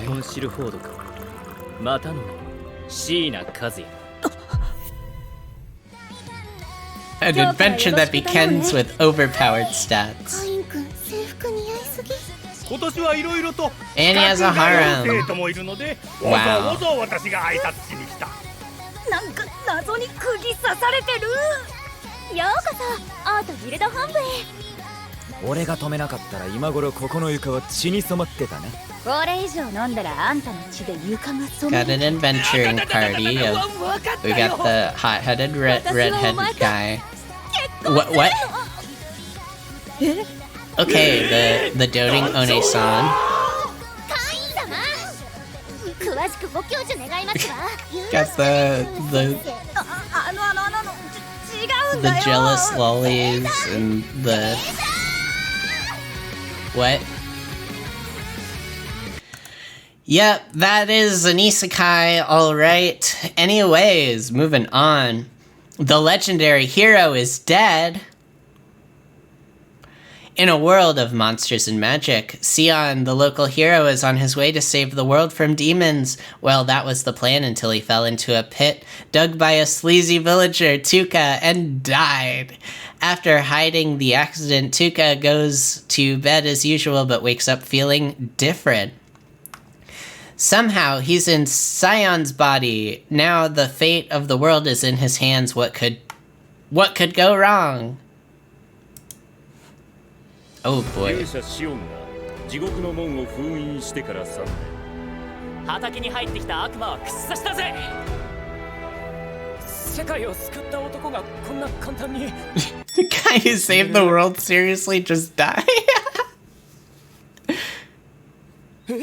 どうなってんのまるで勇者じゃねえかなんて美しい大根まさに理想的なフォルムなんでこんなのが幼馴染なんだろう飛行を勇者シオンの姿にしたのはこの私だ3年ぶりですねお元気でしたかアンリとは一緒に世界を救った仲さお久しぶりです飛行にはこれから勇者として世界を救ってもらう誰がやるかめんどくせえ見て勇者様よ勇者様素敵この姿なら世界中のむっちり太もも美少女にニースを履かせることもできる Wait, what did it say?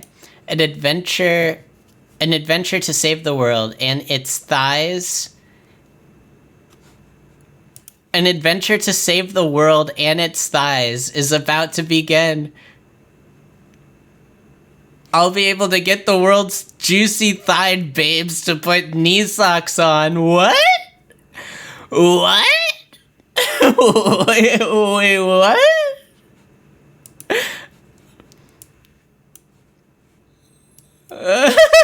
What? Based as fuck. Let's go. I don't know, man. I don't know. I feel like the first episode might be fun, and then it's just downhill from there. I'm not gonna put this on my watch list, but if I hear people talking about it, then I might check it out. Give me that juicy thigh meat. Kamikatsu, working for God in a godless world. As heir to a cult leader, Yukito centers his life around the mysterious goddess Mitama. But everything changes after he's killed during a ritual gone wrong. To his surprise, Yukito is reborn into a world with no concept of God. And in this world, life and death are decided by the imperial state. As Yukito fights to protect his new village, someone from his past life lends a helping hand. Okay. 神って何ですか？俺の剣と魔法の異世界生活はどこ行った？私アルラルって言います。ガンガン行くわよー。なんてどエロいものを売ってやがるんだ。貴様何者だ？お前らが意味嫌う異常者の仲間だよ。お願い神様叶えて。ユキト！やっと呼んでくれた。やっぱりユキトは僕がいないとダメなんだから。乗れ！今から飛ばせば間に合うかもしれない。修正を恐れる異常者だからだ。 Fuck is this? What is this? 御霊様は必ず救ってくれ。 Is that the dude from Redo of Healer? Looks like the dude from Redo of Healer. I'm getting flashbacks.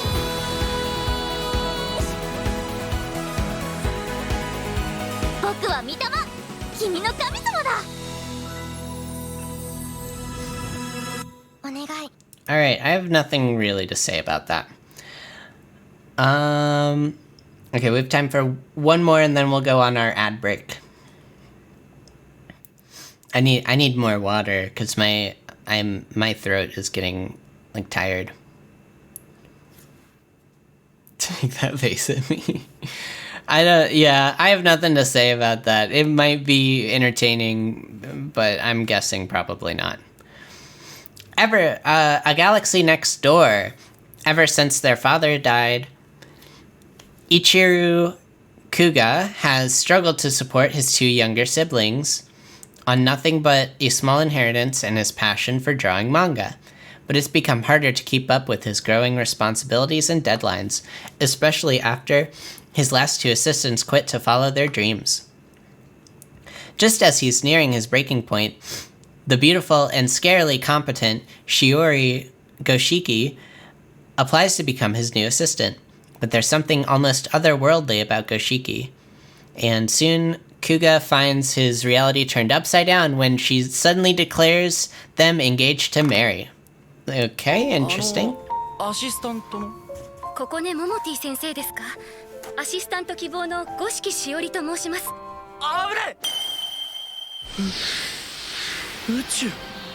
あなたと私は一連卓上のちぎりを交わしたことになります。は？私は流れ星の民の姫です。まずは恋愛からが順序かと。困ります。よく知らない仕事相手にそういう冗談は。お兄、何でも一人で頑張っちゃうんだよね。私は久我さんが好き。これが恋。姫は新しい世界を見つけるよ。五色さんはそのままで素敵なところがたくさんあるから。最初から本当のことだけ言う人だった。This is バ boring. カみたいな話しても。不完全ではあっても大切な方には言葉を尽くしたいと思いました。まっすぐな人なんだよな。自分にはできないと諦めず進んで学ばねばと。I'm bored. 書いてるとこ I'm bored. いいの好き。 Okay, no more of that. That is definitely a thing that exists.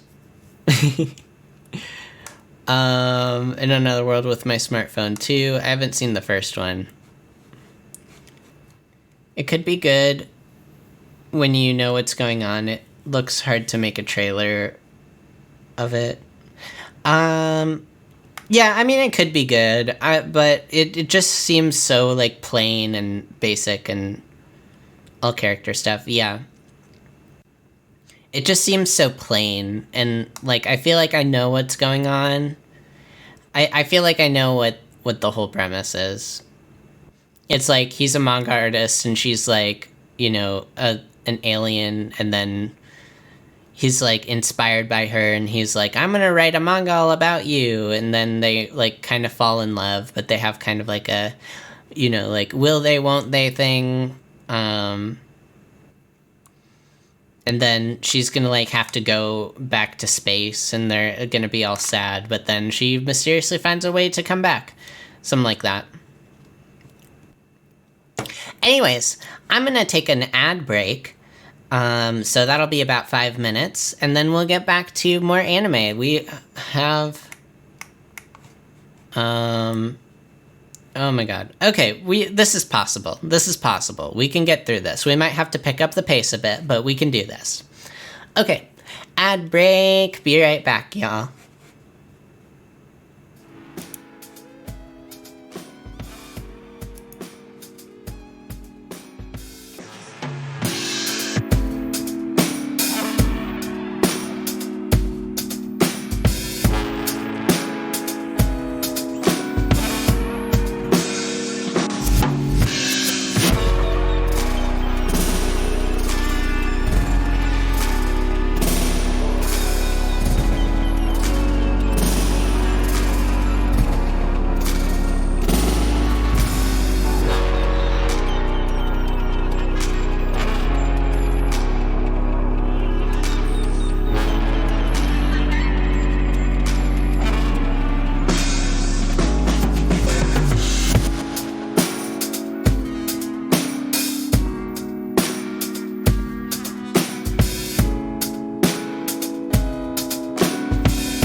y'all. Welcome back. Welcome back, y'all. Hello. I am Flora, also known as Flora Violet. Today we are reviewing the spring 2023 anime season. We are going through every non-sequel anime and giving our thoughts and opinions and seeing what we're going to watch and what we're not going to watch and what we might watch in secret. Anyways, let's continue, shall we? I demand heartwarming filth. I have summoned to another world for a second time.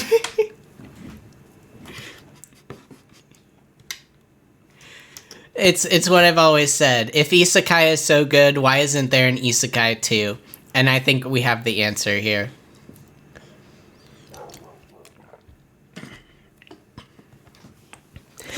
There was once a hero who was summoned to another world, and he saved that world. However, the man was caught in a trap and was forcibly returned to his original world. On top of that, he had to start over as a baby. This is the story of a crazy journey in another world where a former hero who is reincarnated into a slightly gloomy high school student is resummoned back into that same world. There's a lot of room to work with when it's the second time, huh? Oh, my brain hurts. My brain hurts. Okay, let's watch. 異世界に召喚された一人の高校生。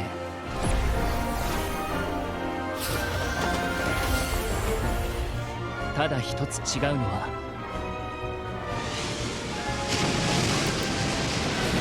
久しぶりだな。戻ってきたぜ。二度目の異世界であるということ。この世界でもユキ君を守れるように。ちょっとセツ、見てないで助けてよ。会いたかったのセツ。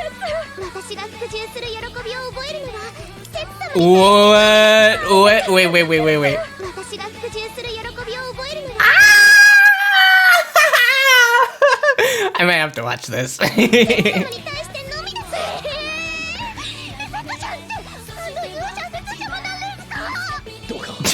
魔王様を助けていただきたい。この戦争は前の時みたいに偶然じゃねえ。誰かが仕組んだんだ。助けに来たぜ。This is so dumb. 勇者 Did he just 2度目の世直しが今始まる。テレビアニメ異世界召喚は2度目です。 I got it. Whose ass did he slap? That had a wind up too.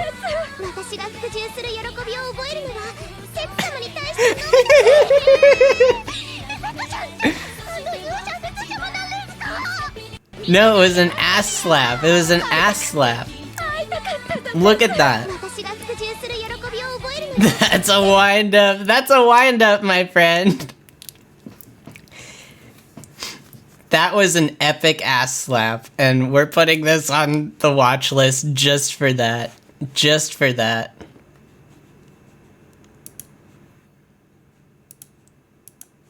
My fucking god. Oh, this one. Yep, Isekai 2. just because of the ass slap, yes. You should... This is my standard for anime. I see why you have a cursed watch list now. Yes. Yes, if you haven't realized this already, I am a degenerate. Okay. Slap my ass and maybe I'll feel something. There you go.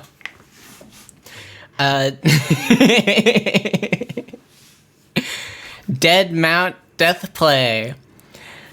As a legendary hero nears victory against a necromancer known as the Corpse God, things take an unexpected turn with the Dark Sorcerer's final Gambit reincarnation magic. This last-ditch effort catches the brave fighter off guard, and now he's a boy named Polka Shinomiya in a whole new world. The showdown between good and evil just got epic. You may succeed yet with that attitude. I have no idea what I just read. Let's watch the trailer and move on as quickly as possible. 平穏な生活は望めない。平穏が欲しかった。ただそれだけなのに。なんだこの街は。Is this an isekai? 命に触れるな。よかった。無事だったんだね。なんで君まだ生きてるのかな。回収行動は中止だ。思考が読めない。This reminds me of Mirai Nikki. てめえの組織は一体どこまで絡んでる。釣れないね。逃げることはねえだろ。Is this a battle royale? One of those edgy ass shows? Yeah.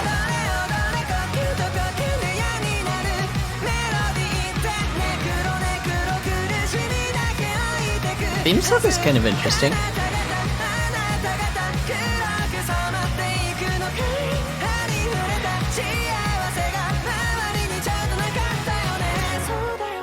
I like the girl with the glasses. She could beat me up. Yeah, I think this is a battle royale. Let me just double check. Of course, reincarnation. Showdown for the ages. Yeah, I think this is a battle royale. Okay. It does have an interesting plot from what you know. Okay. I probably am not going to put it on my watch list. But if I hear anything, we'll see. I still need to watch Ranking of Kings. I've heard such good things about it. But we're not here for sequels. We're here for new shit. My Home Hero. After killing his daughter's abusive Yakuza boyfriend to save her, ordinary salaryman Tetsu Tosu becomes embroiled in the dark criminal underworld. The wish for a simple life he and his wife Kassen had for their daughter has been reduced to a wish for survival. Though middle-aged and weak, he'll put his life on the line using only his wits in order to protect his family. 母さん。哲夫さん。娘の彼氏を殺した男。まあ、狙いは女のじいさんの財産ですから。殺した男は裏社会で生きる男だった。Another edgy show. 見つかった。今日一は娘を張れ。If I got to see her beat you up more, then my heart would be warmed. And this is why you're my mod. This is why you're my mod. Middle-aged pro tag, yep. ノブトという男を探している。お前の娘の部屋に上がり込んだ後、消息を絶った。お前がノブトを殺したんだろう。あの子のためにやったことでしょ。私たちで何とかするしかないじゃない。ダメなんだ。ノブトに会えないと。チームなんてしょんべんくせえこと。Not really feeling this one, but 自分一人で背負ってるつもり。 looks like an interesting story. あまりにも弱い。Oh, jeez. まさか。いつか君が死んじゃって想像する。 The anime theme song kicks in. Damn, this looks brutal. みんな殺してやりたいんだ。作り出そう。正解を。僕らが生き残る物語を。 With like a few more shows with middle-aged protagonists. I feel like, well, I feel like a lot of the most popular stuff comes from like, you know,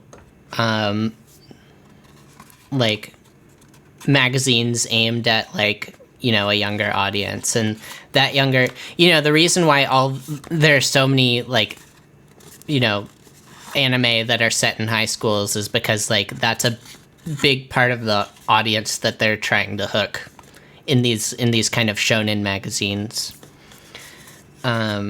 So that kind of trickles down to like the type of anime that gets made.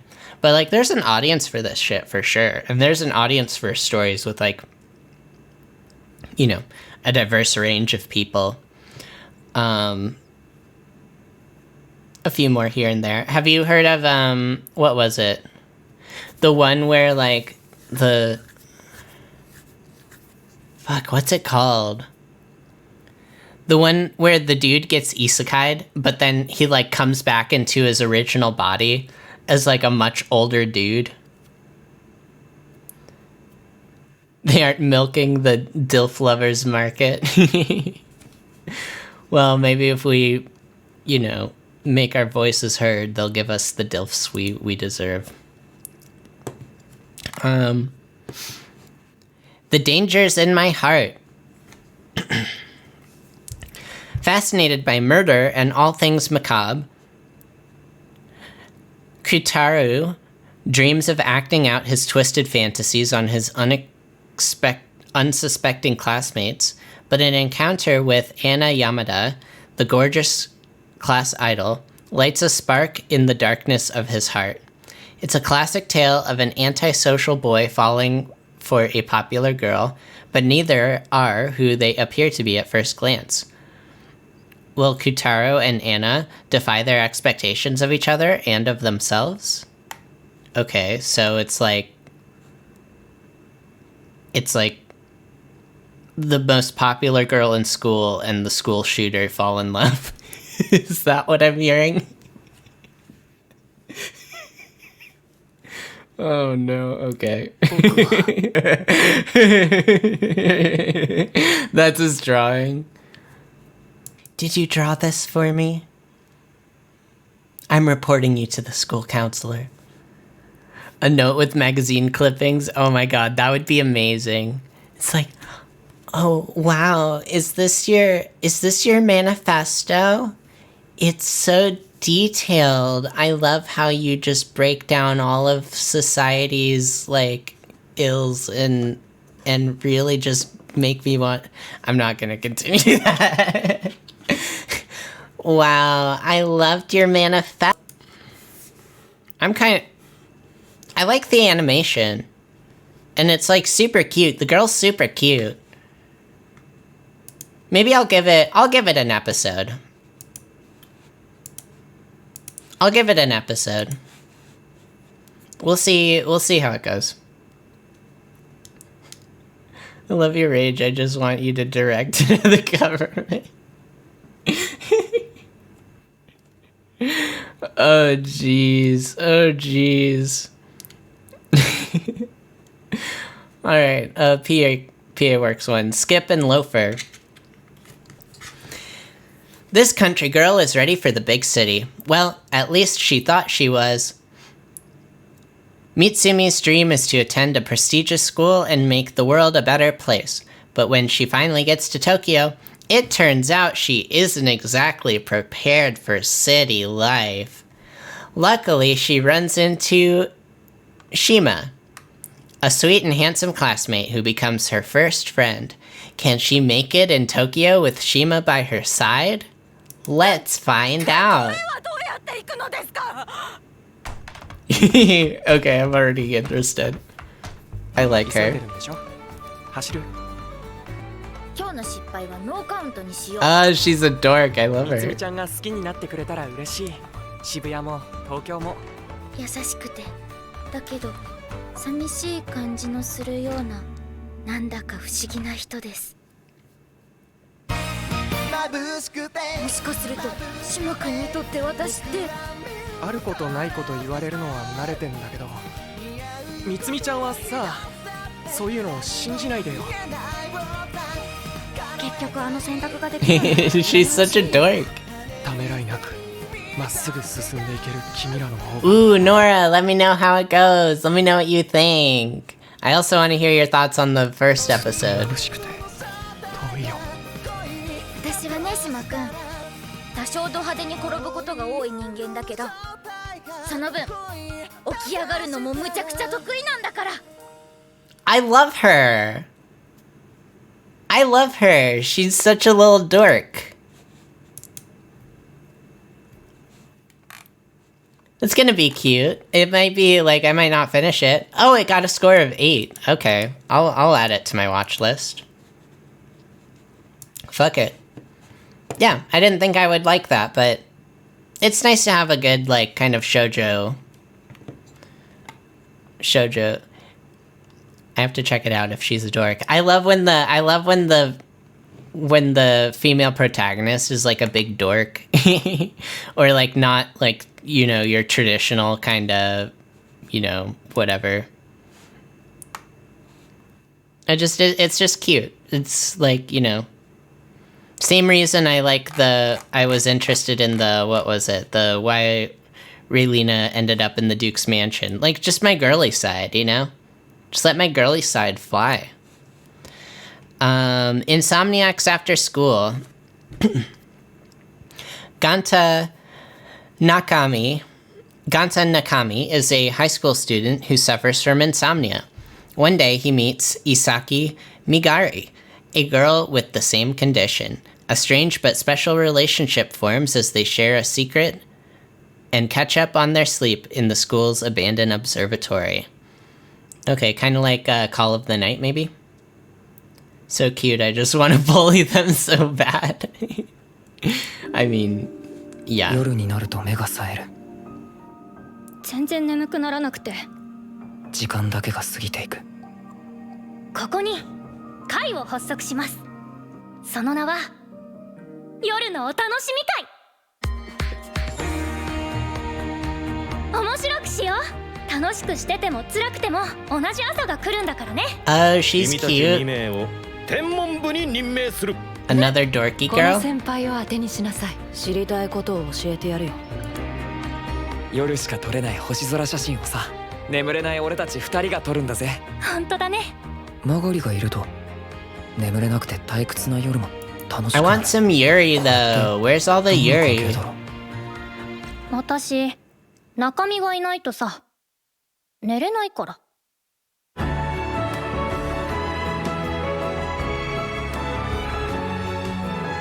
部活頑張んのもいいけど、楽し Two in a row, that's why I was born with 2 feet. 美咲ちゃんと一緒に行こうって約束したんだろ。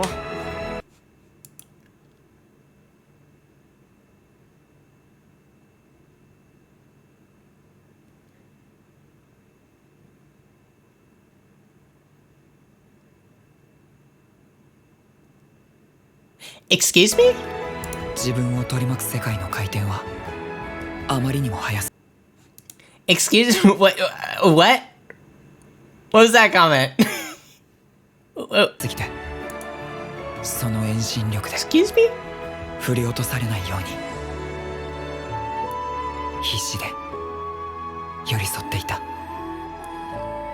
Insomniacs After School. It looks cute. Just because of the ass. Have you pinned that one? God damn it. Because stepping on doors. Okay, that's what I thought you meant. It took me a second. That one looks cute. I don't know if I'll put it on my... I'll keep my eye out for it. And if I hear anything good about it, I'll give it a shot.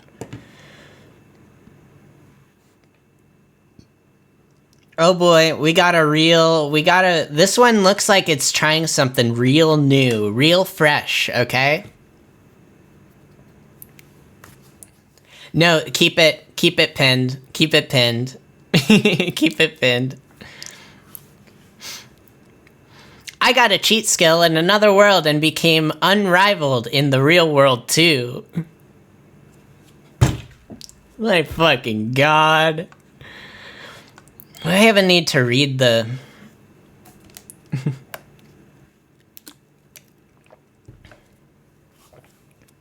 Delete. All his life, Yuya has been bullied at school and neglected by his parents. After moving into his late grandfather's home, he discovers a strange door that seems to be calling out to him. Yuya opens the door and steps inside and is suddenly transported into a magical world. This new world holds rare treasures and grants him powerful skills which he takes back to Earth for a new lease on life. お前見ねえ顔だな。俺は天井優也だけど。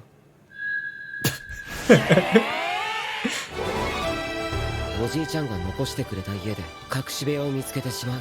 異世界に通じる扉があった。救いのないこの世界を守る価値はない。私は滅ぼす。やっぱり怖い。体は強くなったのに心は弱いままなのかよ。いろんな苦しみが僕らに降り注ぐ。Anime, huh? 困っている人には優しくしなくてはいけない。それは時に勇気が必要なことだ。もっと早く優也と出会えていたら。優也さんとは一緒に生きてみたかったんです。俺これ以上一人じゃ強くない。This is the anime of all time. This is the anime of all time. 俺さ、人に喜んでもらうのが好きみたいだ。こんな俺でも誰かの役に立ちたい。強くなりたい。He's one of these guys. He's one of these good guys. Blah. Gross. I know we're not talking about second sequels, but Tonikawa Over the Moon. Have you seen the first season? It is the most mushy romance you have ever fucking seen. I kind of want to. It just like makes you fucking like jealous. It's an anime meant to make you fucking jealous of just like. They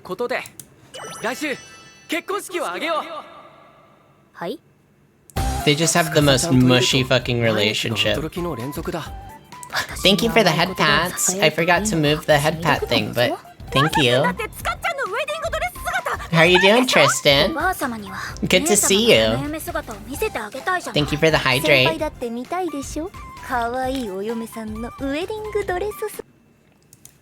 You're sick? I'm sorry to hear that. That's no fun. I'm probably going to get sick with all this fucking anime. This is like too much anime in one day. We're reviewing every spring 2023 anime series that's coming out. やっぱ結婚するとチューとかしてるの？ここに湯崎ってのはいるか。懐かしいわね。 Yeah, I just remember how like mushy this anime was, and I was just like,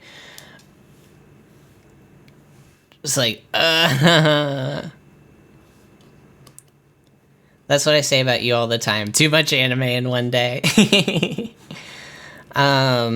My love story with Yamada-kun at level 999. Okay.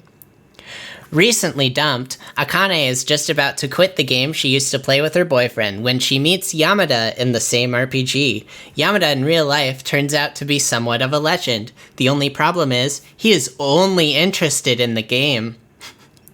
As Akane's feelings grow, will Yamada's focus stay on the game? Gamers. How my past few days have been, I got sick, got an ear pain, then I get tooth pain during the time I'm still sick. Oh, that sucks. I'm sorry to hear that, man. That's rough. Yeah, kind of the compounding symptoms. That's no fun. It's enough to be sick. It's another thing to get like ear and tooth pain and shit.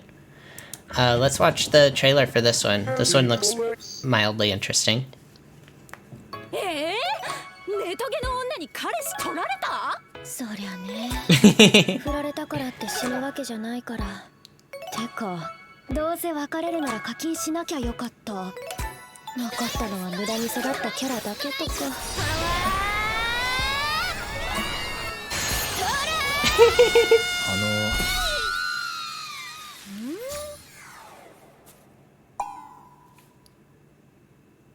全く興味ないでしょうけど、私失恋して昇進なんですよ。確かに興味はないっすね。もしかしてあのゲームやってる人？ちょっとエータ、誰この人。Okay, this is cute.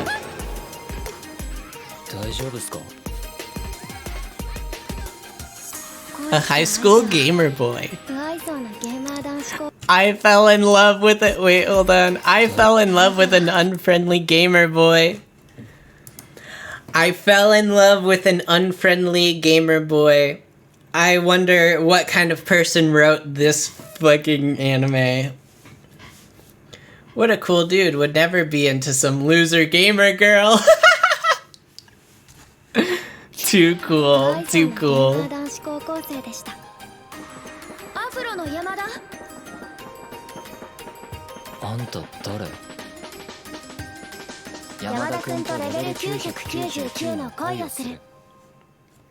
I'm interested. I like her little avatar. That's cute. Alright, fine, I'll give it a shot. I'll give it a shot. It looks cute, it looks fun, and it looks just unrealistic enough to be maybe make fun of. Tengoku Dai Makyo. Oh wait. Actually, yeah, I've seen the first episode for this. I watched it because the animation looked really good. I don't think I'm gonna. It's okay. It's okay.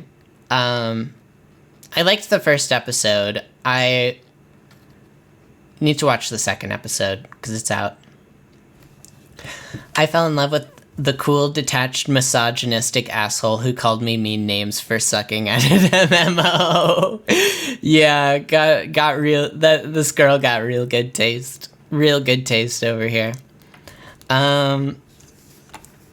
Yeah, I started. Actually, I need to put watching on that. But we can watch the. I'll go over the synopsis. Within the safety of the walls, youths are raised in a nursery-style setting by robots. While life there may appear stale on the surface, the children are full of potential and curiosity. In many ways, it is like a slice of heaven. The outside world is a hellscape. It is almost entirely void of anything mechanical and is now inhabited by bizarre yet powerful supernatural beings. Maru, with the aid of Kiruko, is out there crisscrossing what was once Tokyo for heaven. But after searching for so long, maybe heaven is more of an untenable dream than a potential reality.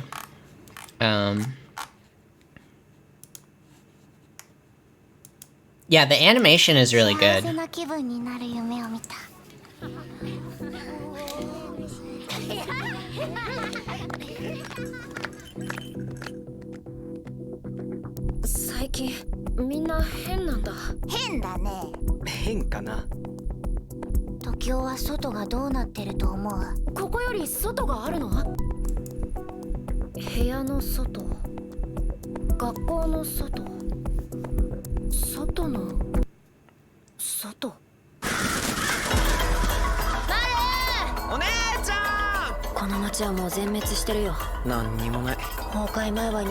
really like the main girl.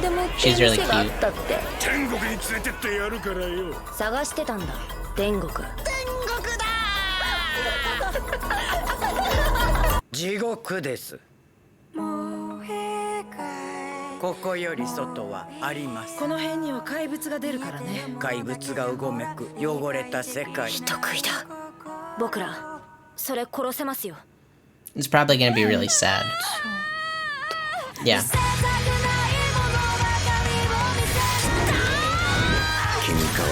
And funny. She's a dork. I love dorky girls.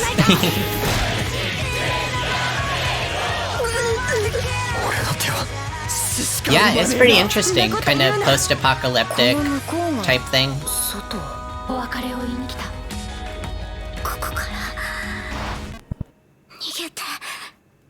Season of the Dorks, yes. Yeah, I already have this on my watch list. I've watched the first episode. I really liked it. If you're looking for something like really high quality animation, something fun, I would definitely check it out. I still need to watch the second episode. Anyways. Konosuba, an explosion on this wonderful world. If you haven't seen the original Konosuba, yeah, it's gonna be great. I already know it. It's gonna be great. Konosuba is just fucking fantastic. What more can I say? I guess this is technically a sequel, but like, come on. ここから私の1ページ目が始まる。クオマ族随一の天才に It's centering around Megumin. How can you not love it? 任せてください。私はあなたを倒すために入学しました。選ばれし11。11は魔の数字。すごい！魔王になった気分。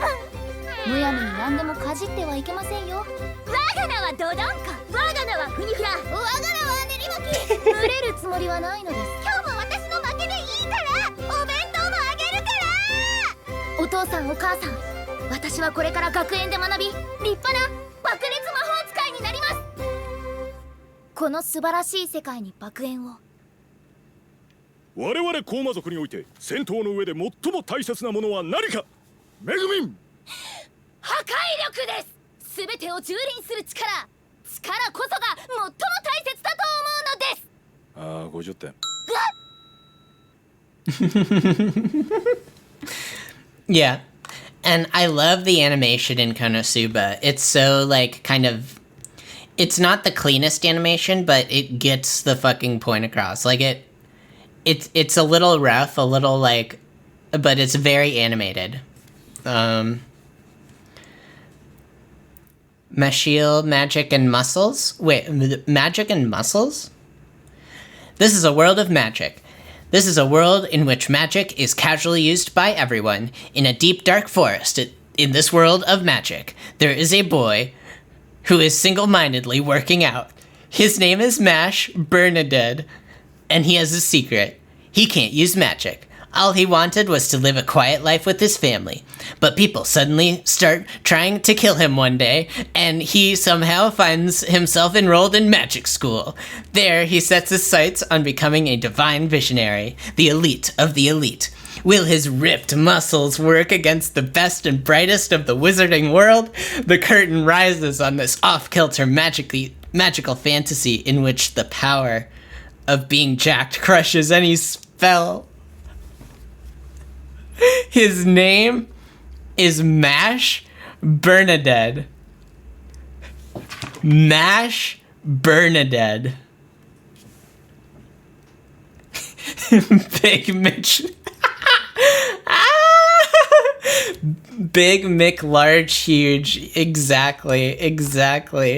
Alright, we gotta watch this.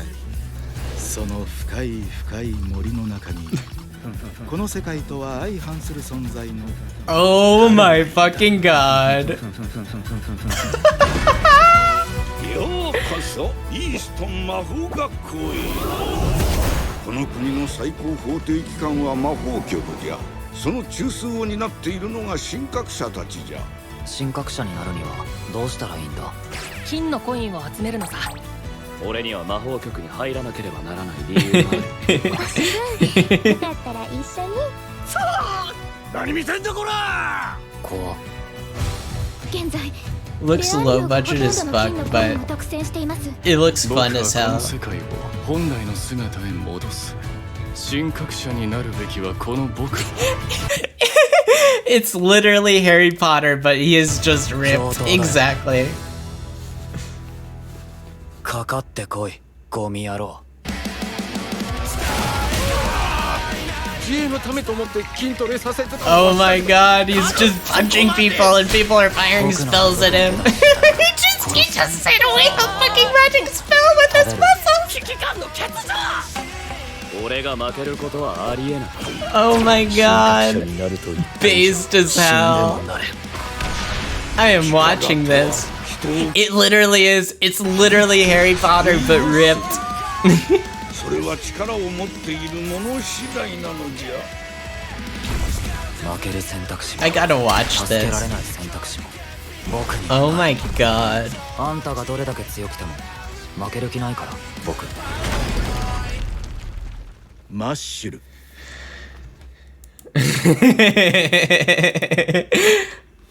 Oh my fucking god. We are watching that. Yes, we are. Okay, I know I said no sequels, and this is the second time I'm breaking that rule. Finally good Harry Potter. Kaguya-sama, Love is War, The First Kiss That Never Ends. I think this is a OVA. Yeah, I think this is an OVA. I finished the Kaguya-sama manga, so I'm all caught up. So I can tell you that like all of Kaguya-sama is like peak fucking fiction. It is by the same author who wrote Oshinoko. If that tells you anything, and I'm about to get into Oshinoko in a sec. Yeah, Kaguya-sama, peak fiction. Give it a watch. Give it a read. The anime is fucking amazing. Speaking of Oshinoko, I went over this the other day, but I'll go over it again. When a pregnant young starlet appears in Goru Ayami's, oh my god, maybe my anime list one. 16-year-old Ai Hoshino is a talented and beautiful idol who is adored by her fans. She is the personification of a pure young maiden, but all that glitters is not gold. Guru is a countryside gynecologist and a big fan of Ai, so when the pregnant idol shows up at his hospital, he is beyond bewildered. Guru promises her a safe delivery. Little does he know, an encounter with a mysterious figure would result in his untimely death, or so he thought. Opening his eyes in the lap of his beloved idol, Guru finds that he has been reborn as Aquamarine Hoshino, Ai's newborn son. With his world turned upside down, Guru soon learns that the world of showbiz. Oh my god. Guru soon learns that the world of showbiz is paved with thorns, where talent does not always beget success. Will he manage to protect Ai's smile that he loves so much with the help of an eccentric and unexpected ally? Yeah, so Oshinoko, watch it. Watch it. Watch the first episode. The first episode is like 90 minutes long. It goes over everything in the first volume, and you definitely need 90 minutes to let everything soak in. Let's watch the teaser. 考えたことはない？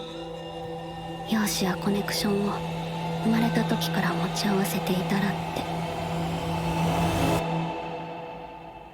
嘘はとびきりの愛なんだよ。アイドルグループ B 小町の絶対的エース、不動のセンター、究極美少女の16歳、愛。あ、先生。あっちゃー、バレないと思ったんだけどな。やっぱ溢れ出るオーラ隠せないね。君の幸せがそれだって言うなら従おう。だって君はどうしようもないほどアイドルで、僕はどうしようもないほど君のファンだ。Yeah. Let me find another video. I need to I have so much to say about this. It's peak fucking fiction. I don't know what else to say. 心配だな。無事に戻ってきてくれたらいいけど。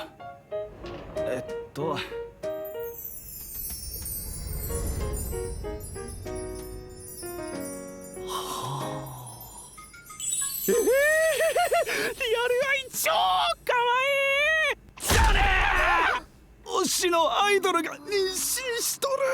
誰もが目を奪われてく。君は完璧で究極のアイドル。やっぱママ可愛すぎ。視聴者全員よく支払うべき。じゃあ平気だね。愛はアイドルとして一流だから。遊びに来てるんなら帰りなさい。有馬かな、この映画の女優よ。母親としての幸せとアイドルとしての幸せ、どっちも欲しい。星野愛は欲張りなんだ。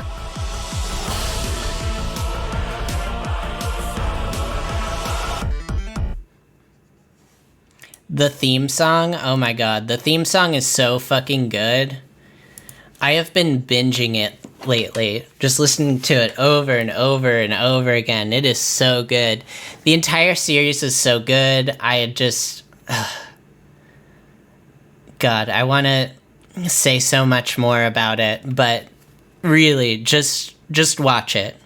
Just watch it. Seriously, the less you know about it, the better. Just watch it. You will... Yeah. We're almost at the end. Dr. Stone New World. It is a sequel, but I'm putting it on... I have it on my watch list. I wonder if is it out now? I don't think there... Oh, wait. Okay, I think there are two episodes out that I need to watch. Dr. Stone is great. Watch it. You won't be disappointed. Hell's Paradise is going to be the last original anime on the list, and then we're all done. The Edo period is nearing its end. Gabimaru, a shinobi, formerly known as the strongest Iwagakure, who is now a death row convict, is told that he will be acquitted and set free if he can bring back the elixir of life from an island that is rumored to be the Buddhist Pure Land. Oh my god, so many words that I don't know.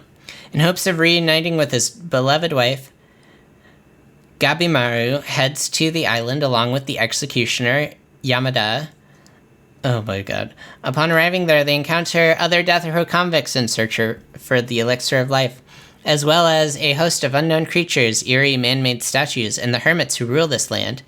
Can Gabimaru find the elixir of life on this mysterious island and make it back home alive? This one's clearly above your head. We'll see. We'll see about that. こ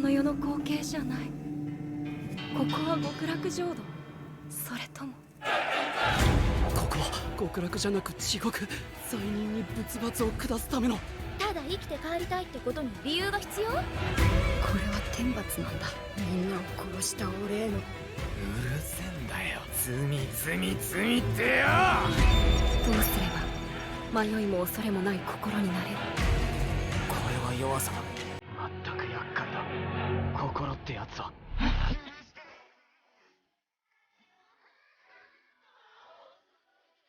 Silly knew it was Hell's Paradise after I heard Gabimaru. Do you recommend it? Don't mess with the streamer, she reads at a 6th grade level. Hey, it's Japanese words. I don't know Japanese, okay? Give me some slack. 余計なことは考えるな。ただ殺せ。血まみれた世界から抜け出すために。生き抜くために。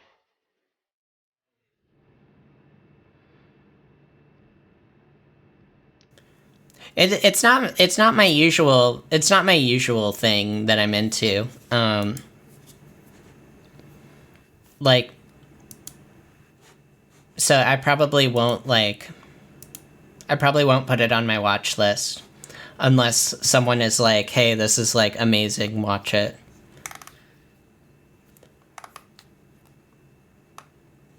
Oh, it's Mappa.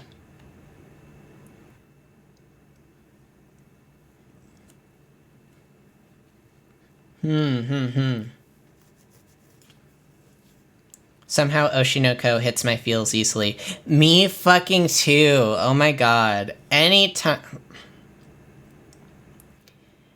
I reach the scene or even think about the scene, I just it's heart-wrenching. It hits in a way that not much fiction can really hit. Yeah. Anyways, that is the Spring 2023 anime season preview. Thank you for sticking with me. It only took 3 fucking hours. That took 3 hours? Oh my god. Oh my god. That took 3 hours. There's a lot of anime. There's a lot of anime coming out. My god. Look how many fucking tabs I have open. Alright. Let's go to my, plan to watch.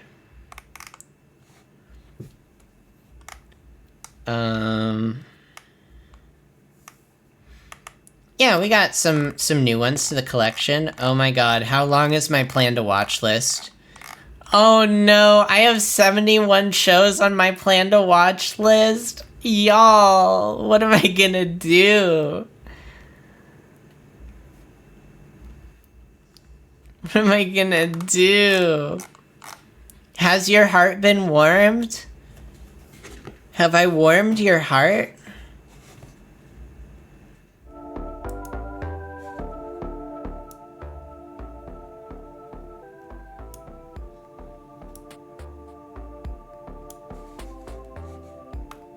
What am I most excited about? Let's see.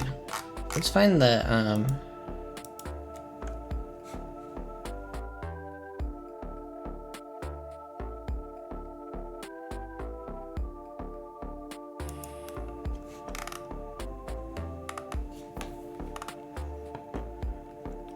let's see.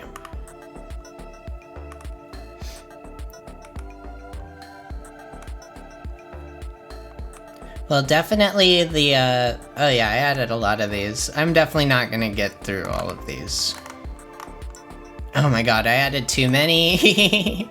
I'm gonna have to trim this down. It was certainly pretty close when you said that's why you're my mod. I don't even remember what that was in reference to. But it was probably something cringe. Close enough. Close enough though, right? Close enough.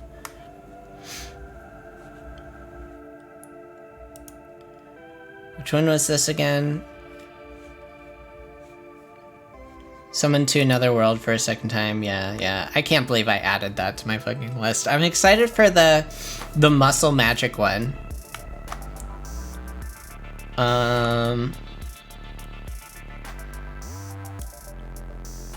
This one looks interesting. This is the...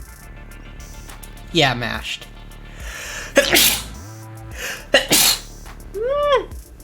Fucking allergies, man.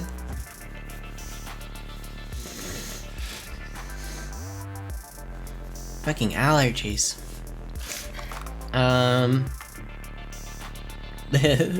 The antisocial gamer boy one.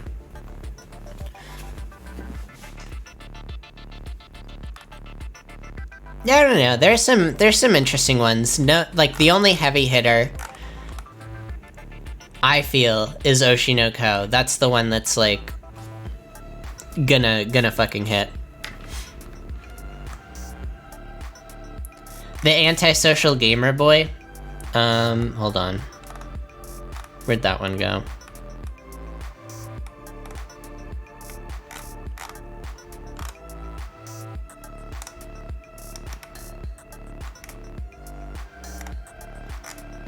Where did that one go?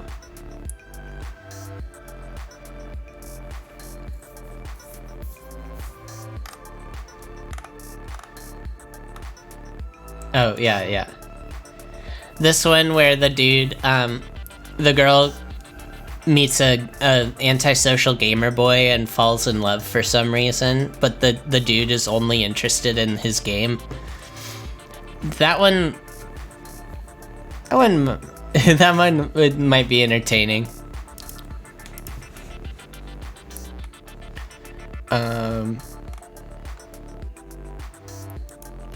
Which one is this again?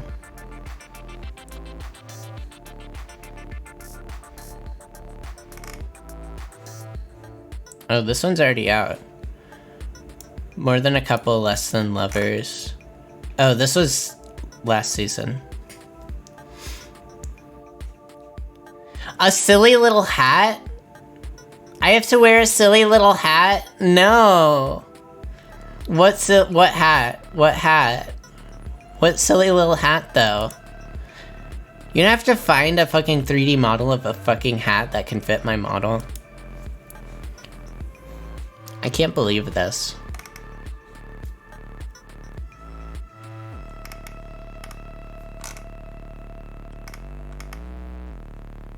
I will pay for a silly ass hat. Okay, fine, fine. I'll wear a silly little hat for this arbitrary ass challenge that we just made up.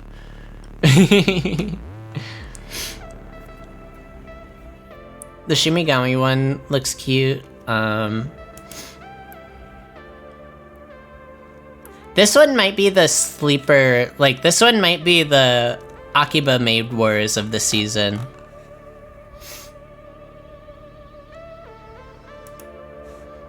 What have they made? Oh, they made the quintessential quintuplets. They made the, which one was this again? The 100 girlfriends who really, really, really, really, really love you. This one isn't out yet. I think this is summer.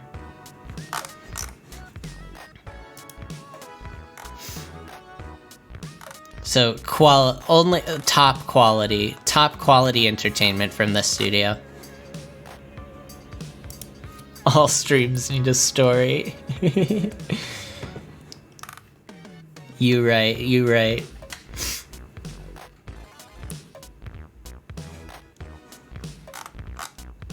Okay, well, my ad starts soon, so I'm gonna go ahead and go on an ad break.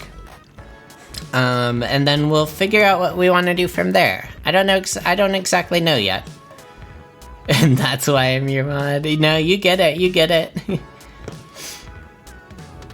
When I catch a stream of the... let me snooze it so I can read this.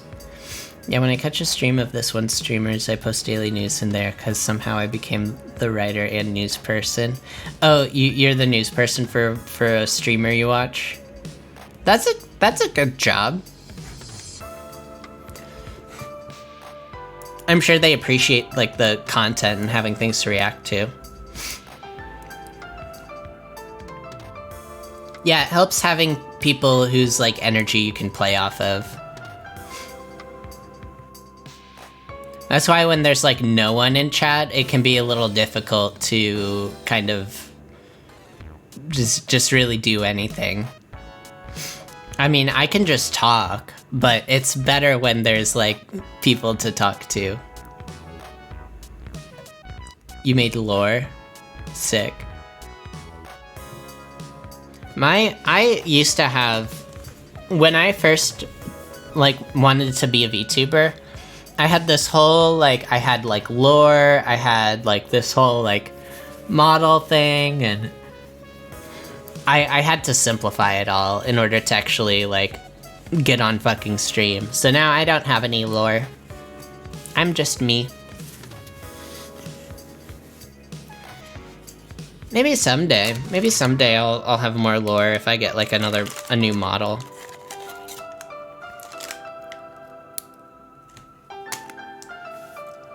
If I get like a live 2D model and like just if I like re-debut or something. I never actually had like a debut.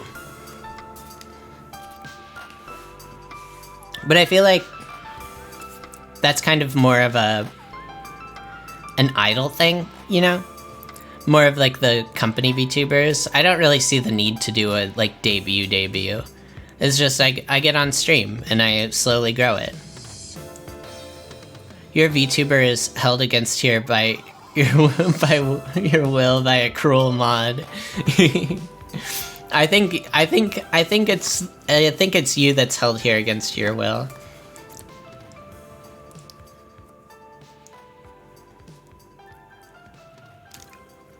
I'm not the one handcuffed in the basement. You have to recognize the power dynamic here. Alright. I'm gonna go ahead and go on an ad break. And then I'll figure out what I want to do. Maybe I'll showcase my Minecraft world. Maybe. Let me think about it. Let me think about what I want to do. I'll take a 5 minute. I'll take a We'll take like a 6-minute break. Yeah. Okay. BRB, y'all.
Hello. Hello, welcome back. Okay, I don't really know what I want to do. I don't know if I want to like end it here or if I want to like. Maybe there's a video we can watch. Let me just restart Chrome.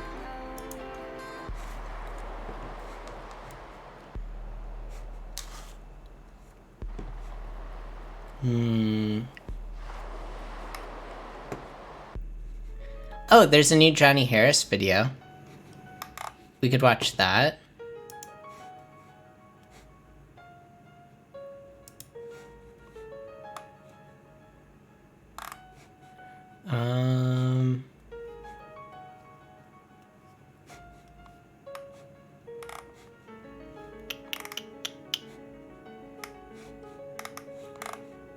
Let's see. I wish I already watched the new ContraPoints. Yeah, I started that. I don't know if I want to watch that one on stream. But I started it. She always has a really interesting viewpoint on things.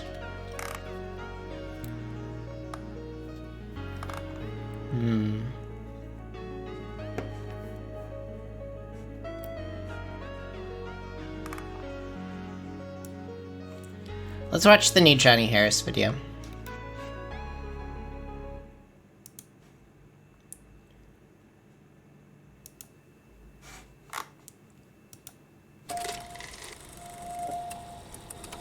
It's late afternoon on a warm winter day in 1978, and South Korean actress Choi Eun-hee is walking along a secluded beach in Hong Kong. 40 feet away, a woman she knows stands on the shore, motioning her to come over. A few strong-looking men stand by her side. Choi feels uneasy, like something bad is about to happen, and she's right.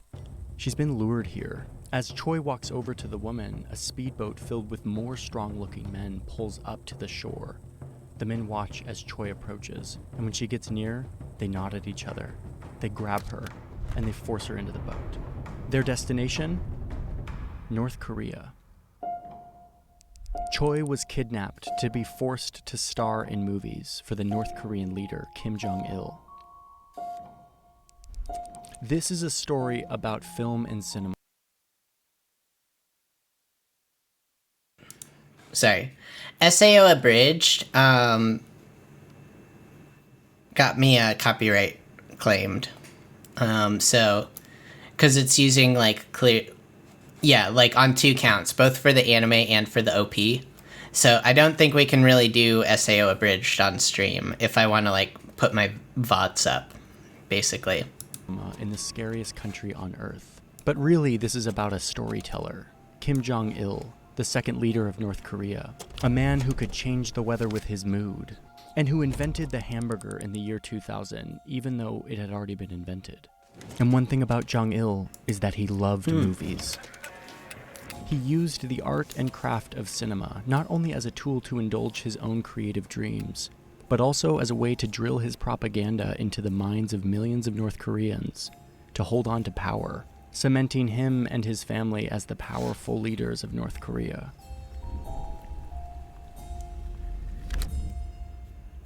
Hey, before we go on, did you know that there is a market of people and companies that do everything in their power to know more about you, about your birthday, about your address, about your online activity, about your preferences, so that they can take that and sell it on an open market to corporations that want to market to you? I hate that. It's gotten so out of control. My email inbox is a mess. My phone is always ringing, and most of the time it's robots. I am done with this. Luckily, there exists a solution, and that solution happens to be the sponsor of today's video. Thank you, Incogni. Incogni is a service that takes you off of these lists, which is not part of me thing. feels like I tried to unsubscribe it's a good idea. This process, and I actually failed. Like, I could not do it. Luckily, Incogni like how exists. So the way it works is you sign up and you give Incogni permission to reach out to data brokers on your behalf How do I to put it? exercise your rights to not be on these lists. Like, we all have a right to do this, but the process is so complicated. The number of data brokers is so great that none of us will actually unsubscribe from these lists. Incogni deletes personal information from dozens of data brokers. That's I've been probably on Incogni fine. monitoring the progress, and I am very pleased with what I am seeing. I'm getting taken off these lists left and right. I wouldn't am pay on for my it. journey to be rid of all of this spam. And that is a very satisfying reality. So you can get this at a massive discount, at least if you click the link in my description, which is incogni.com/JohnnyHarris. You can go sign up and get 60% off Incogni. It's a huge discount, and start your journey of getting rid of your personal information from all of these markets. It's like using a VPN for just everyday browsing, you know? That's kind of how I kind of feel about this. It's like, yeah, I guess you're like, you know, keeping your IP hidden from like Google for like a little bit, but is that really doing, like, they probably can still track you through like the VPN. You know, it's like you need to use other measures besides, you know, things like this. What you're paying for is privacy. Incogni is here to help protect us from what has become a very malicious industry of data brokers. Thank you, Incogni, for existing and for sponsoring today's video. Let's get back to Kim Jong-il and all of his wild shenanigans. Wild shenanigans. That's a way to put it.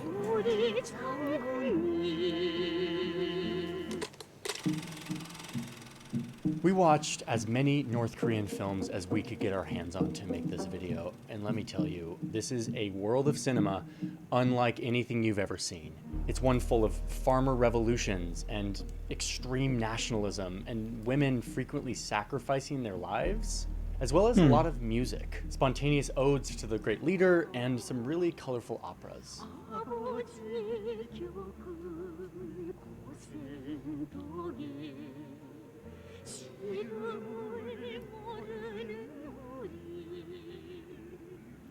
So I want to let you into this world and show you how this happened, how this one man's obsession drove him to literally kidnap people in the name of making movies.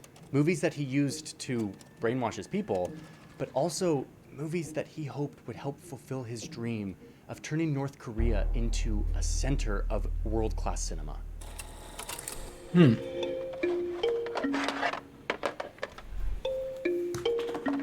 Yeah, I've never heard about North Korean cinema before.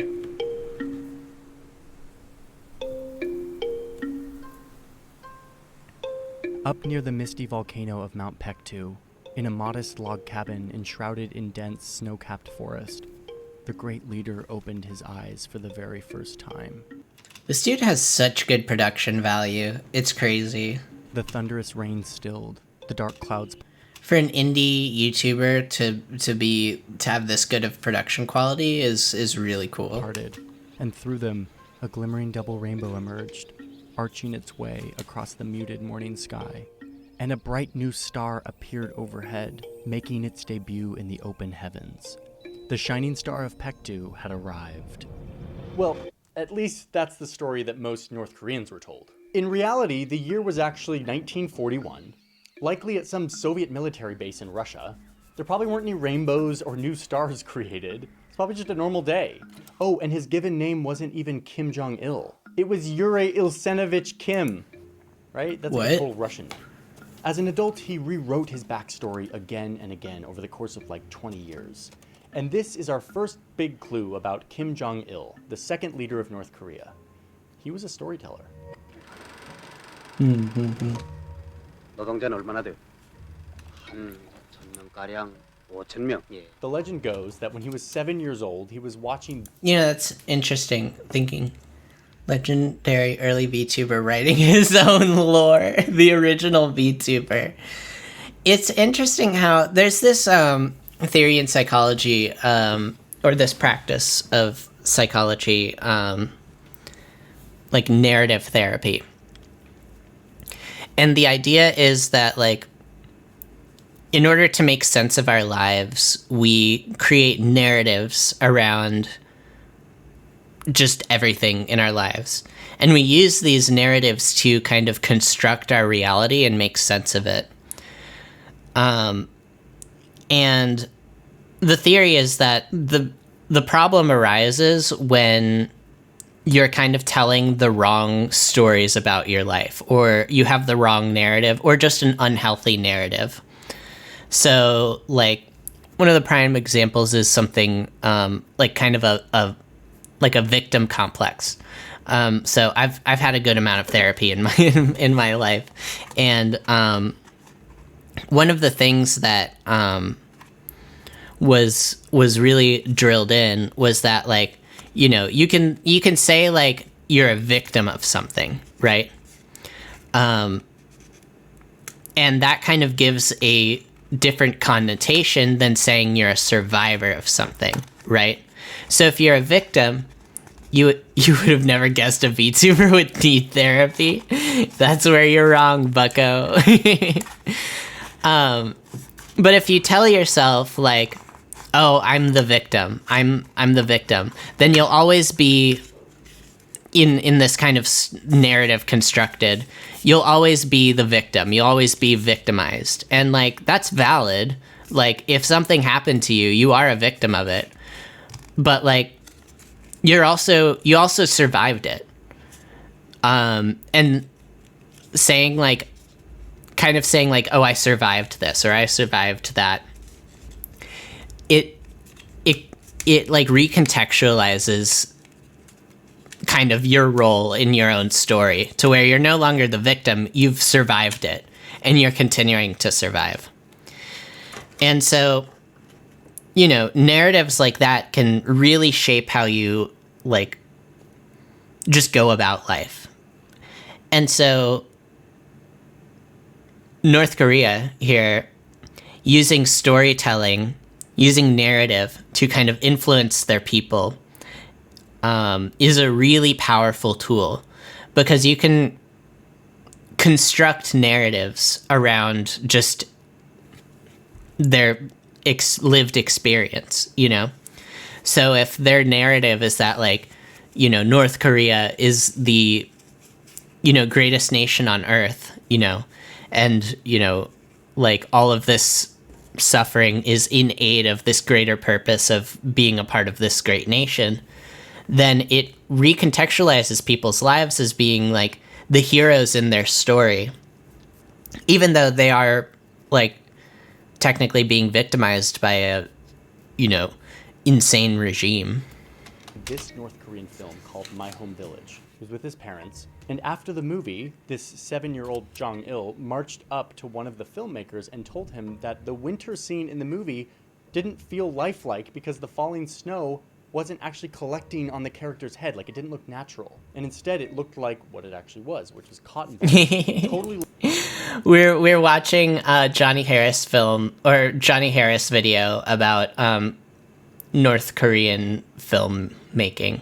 Low budget and unacceptable. The filmmakers were so and we're also talking about narrative therapy. Ashamed that they reshot the scene without the falling snow and re-released the film. Jong-il's obsession with movies grew over time till he eventually collected 20,000 bootlegged VHS and DVDs that were stored in an air-conditioned library manned with 250 full-time employees. Like, this guy was serious about his movies. And he would watch these movies, like, all the time.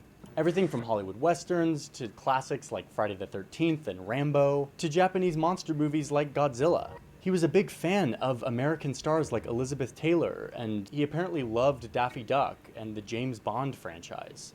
Well, that is until a Bond film came out where North Korean leaders were like the enemies. He was actually pretty insulted with that one. But this guy was a full-blown cinephile. Like, he watched so many movies that his dad, Kim Il-sung, the founder of North Korea, was actually pretty concerned that his obsession had become unhealthy. But soon, Kim Jong-il's dictator dad would find a way to use his son's obsession to stay in power. Okay, so this story's kind of nuts. It's 1967. North Korea is still kind of a newish country, like a couple decades old. Yeah, it's like, how do you motivate people around a cause? Because you can't just you can't just like, you know, like, the situation around North Korea didn't happen overnight, right? Like, these, you know, you see like stories of like civil wars happening all around. You see stories about like these, like, you know, people rallying around like politicians. And, you know, that doesn't happen overnight. These things happen because there's a story behind it. Even if that story is false, even if that narrative is false or warped, people need a narrative to rally behind in order to make sense of their world. And so it's not like, you know, it's not statistics, it's not evidence, it's not scientific theories that rally people. It's stories. It's stories about people. It's stories about themselves that they can see themselves reflected in. That's what motivates people. And that's why stories are so powerful in so many different ways. They can really shape the way people think about the world, and used in the wrong hands, it can be really destructive too. But humans are simple creatures, you know. We like to think we're rational, but like most of the decisions we make are based on like not like hard facts and evidence, but just like the narrative that we tell ourselves. Kim Jong-il's dad is still the leader dictator who's running the country, has all the power, but he's got competition from other powerful people within the party that want him to step aside and make... My brain is trying to adjust to this since I just watched a weird anime. I feel ya. make way for a new leader. These men want to steer North Korea in a new direction by choosing their own successor to him. And this competing faction starts to use film as a tool to What did you watch? Get the people of North Korea on board. They make a movie celebrating the life of this aspiring successor, trying to lay a groundwork for a new cult of personality around this guy, not Kim Il-sung. Big mistake. Kim Il-sung is not going to let this happen. He goes straight to his film studio in the capital, Pyongyang, and he gives a speech. He warns the whole film department that someone in the party is trying to glorify themselves, which is super not communist. And they're using... I don't know the name. It's too long. I won't remember if I try. That's fine. That's fine. Film to do it. So Kim says to all of his filmmakers, we need to step up our game in securing power through film. And then he asks if anyone has the courage to guide the film studio correctly, meaning to make more effective propaganda that will keep Kim Il-sung and his family in power. Oh, and look who's in the room. Film buff and son of the dictator, Kim Jong-il, the shining star. He's watching quietly in the back of the room, and then he speaks up, saying that he would nobly volunteer to be the head of the film studio, to help level up North Korean cinema, to help hold on to power. Something must have clicked for Kim Il-sung at that moment. His son, who was not a promising candidate for his successor, he was helplessly obsessed with movies. But here he is, stepping up, finally passionate about politics. Because politics and film are now kind of the same thing.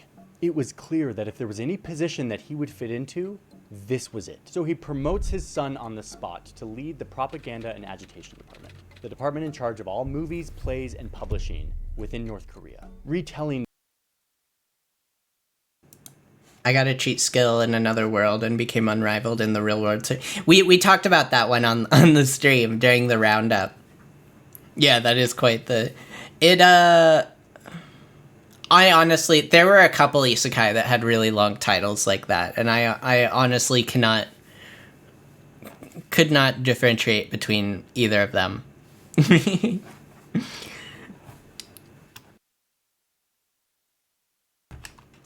This story of North Korea to its people, reframing it as something. It's surprisingly good. Okay, I think I have it on my watch list, so I'll check it out. I gotta take a. I'll have a little bit more. I wanna watch more anime. I kind of fell off a bit, but I want to watch more. So I'll be trying to keep up with this season. Something glorious, keeping the people indoctrinated. To the Not everything, but that keeps the Kims in power, you know, and using film to do it. The struggle for the future of North Korea was happening on the silver screen, and now Jong-il had his hand on the dial, in control of what he called this powerful ideological weapon. I used to watch religiously. Yeah, before I was like streaming again, I was keeping up to date with a lot of things. But it's just hard to find this time sometimes. You know, find a few good ones that you stick with, and yeah.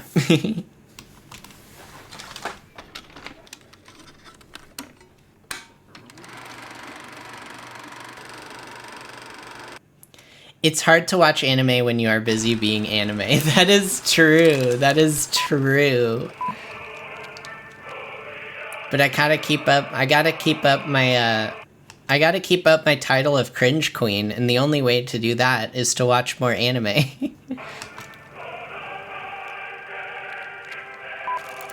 Getting into the mind of an artist can be hard. But in this case, not really. There's one thing Kim Jong-il liked to do, it was to talk about his thoughts on cinema.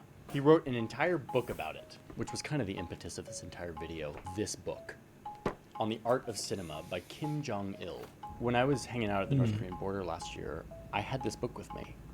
When I was hanging around the North Korean border, I would like read it in between stops. And it's actually kind of good, or at least parts of it. Like a lot of it's like garbage, but like there are parts that actually like, I was like, oh yeah, you got this. Like this is basically the holy Bible of North Korean filmmaking. And it dictates how movies in the country should be made. I mean, the book spends a lot of time making it crystal clear that filmmakers are an extension of the government, and they are charged with the noble task of leading the ideological revolution via storytelling, devoting their artistic skill to the party's endeavor to build socialism and communism. In other words, filmmakers' job is to make clever propaganda for its people. This isn't unique to North Korea. Since the invention of the motion picture, governments of all kinds have used the power of cinema to tell their story in their way, often sugar-coated, often inaccurate to the facts. But I'm telling you, North Korean cinema has its own weird, wild flavor.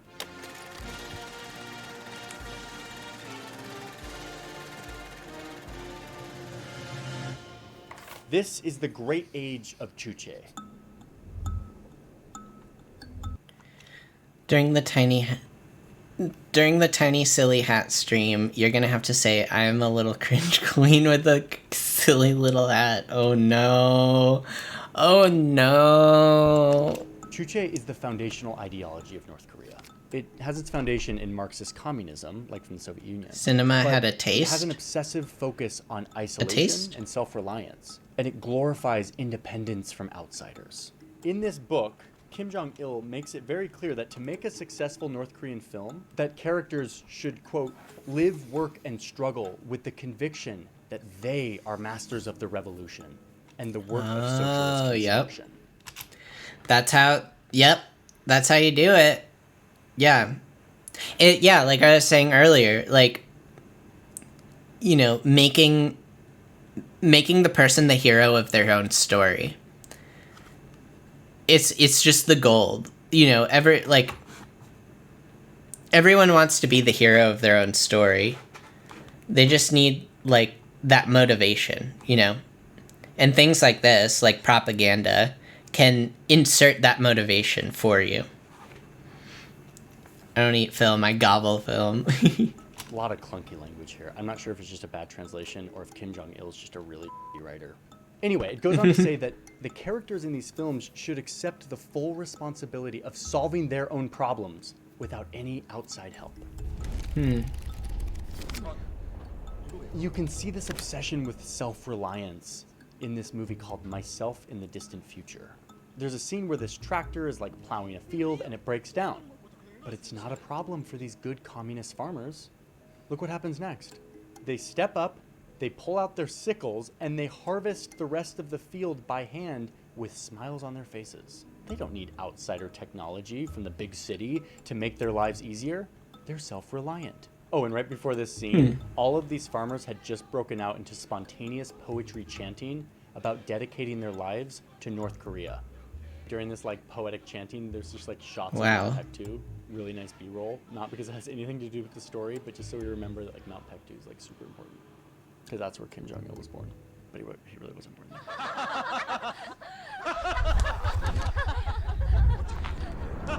Another big theme is struggle. In the book, he quotes his beloved father, Kim Il-sung, quote, "The life of a revolutionary begins with struggle and ends with struggle."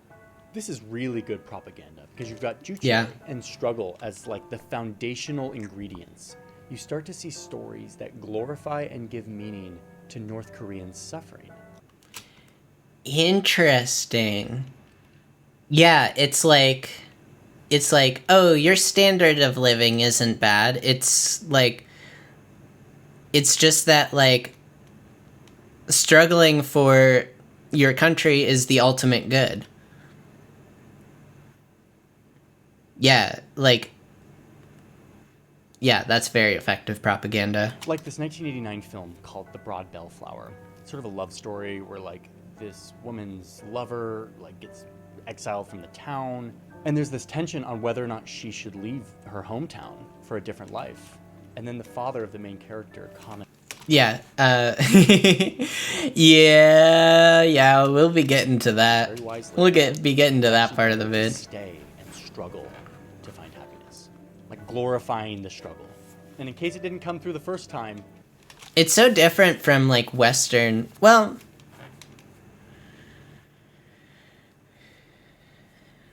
how do I like?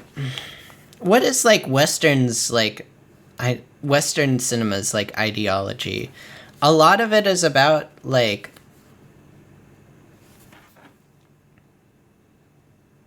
kind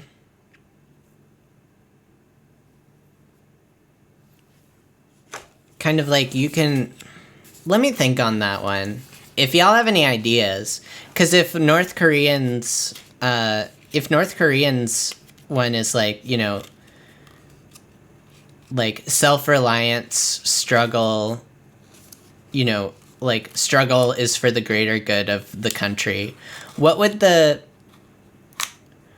like the Western ideal, if we were looking through at Western cinema through the lens of kind of like propaganda, like what would that be?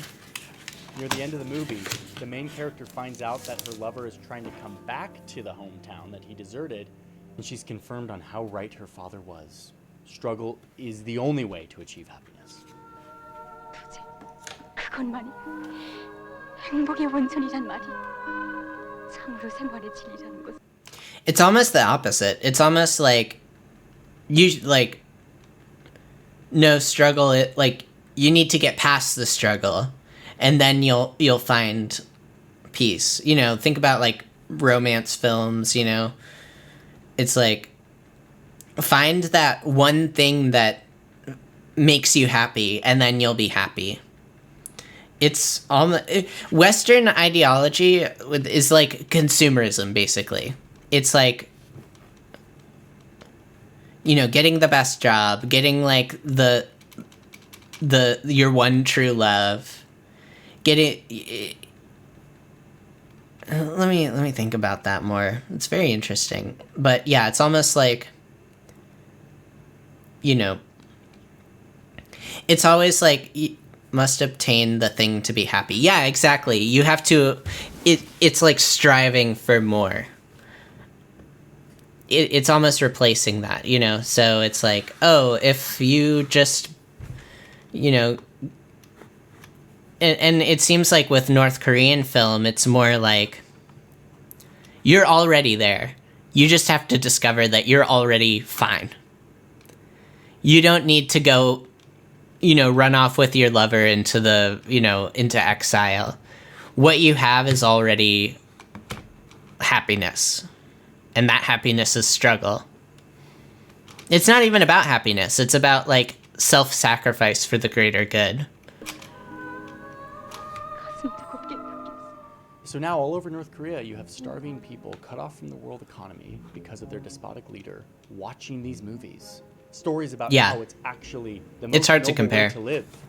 It's subtle. It's subtle. I feel like the same... It's like... At the end of the day, it's kind of the same thing, but the subtleties are different. To happiness, the noble ideals of self-reliance. The regime made sure that everyone saw these films. Way out in the countryside, in factories, farms, army units. And all of this helped North Korean citizens reframe their country's reckless dictatorship into a protector of an eternal revolution that must continue to fight against outside evil. There's a whole chapter in this book that Kim Jong-il writes to screenwriters. He tells them. Yeah, that's the thing with like Western art, is that it's not like with North Korean film, it's a little easier to kind of draw conclusions for a thematic whole, because there's literally one book that is inspiring all these films and giving a method of storytelling. With Western art, it's a little more like, you know, you get all sorts of perspectives. To think of their stories as seeds. Again, this is 50s films, yeah. If not. That's kind of what I'm thinking when I think of like kind of Western cinema, is more of the very mainstream, the very like, yeah, propagandized, you know, like, yeah. Applied to propaganda. He tells these screenwriters that they need to, quote, equip themselves with the ideology of the party. Translation, choose stories that will stick in people's minds, that will grow, that will turn these people's suffering into fuel for North Korean nationalism and pride. Pride in the country that's causing the suffering in the first place. There's one movie where this football player trains ridiculously hard, all in the name of, quote, achieving the teachings of the fatherly leader, Kim Il-sung, to turn North Korea into a kingdom of sports. 어버이 수령님께서는 경기에서 백전백승하려면 훈련에서 더 많은 땀을 흘려야 한다고 말씀하시면서 우리나라를 체육의 왕국으로 만들 때 대하여 He ends up training ridiculously hard, like way harder than him, and everyone's like, dude, you're crazy, you're like training too hard, and he's like, no, I have to do this to glorify my country. 외국팀과 경기에서 이기면 온 나라가 기쁨으로 설레지 않아요. 우리 예술이 세계 무대에서 그처럼 명성을 떨치기까지에는 예술인들의 높은 충성심과 소문놀이. I think like, you know, there is still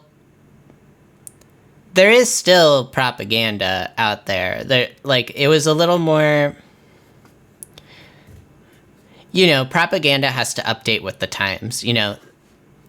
Shit like in the 50s worked at that time, but now we're in a different kind of era, and, you know, I feel like now a lot of propaganda is more like on social media, which I feel like it can actually be way more effective, because it's not like these filmmakers telling you how to think. It's like your peers, essentially. Film industry was more controlled by the government in the 50s. That's true.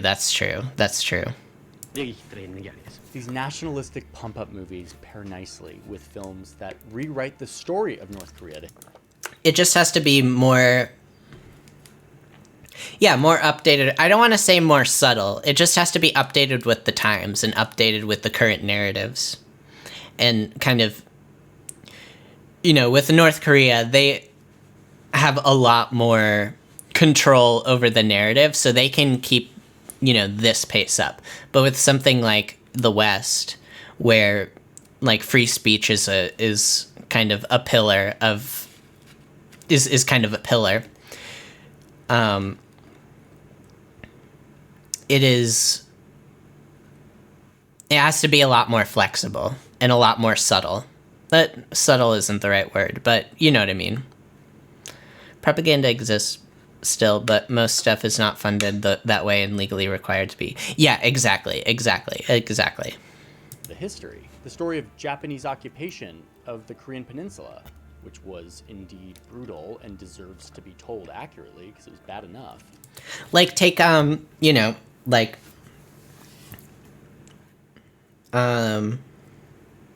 like North Korea, a lot of it is about unification and self-reliance, whereas like, all right, have a good night, Nora. Top Gun 2 was sick propaganda, though. I haven't seen it. Have a good rest of your stream. Thank you. We'll probably end it after I finish this video. But like in the West, it's like the current narrative is like it's a very us versus them thing, like right versus left. And so I think that allows for a different kind of like, it allows for different kind of narratives to come up, Well, I guess with here, it's like, it's North Korea versus the rest of the world. In the West, it's kind of like one part of the West versus the other. But these movies just like so overly caricature it, glorifying the revolution against capitalists and landlords. Or showing these caricatured battle scenes where the Koreans defeat the Japanese in a good old flying martial arts scene. And while these ideologies and these messages are kind of baked into the story, oftentimes they're just sort of shoehorned in the form of like a music break, where these characters just sort of randomly burst into songs about how their struggle is good for the future of their country.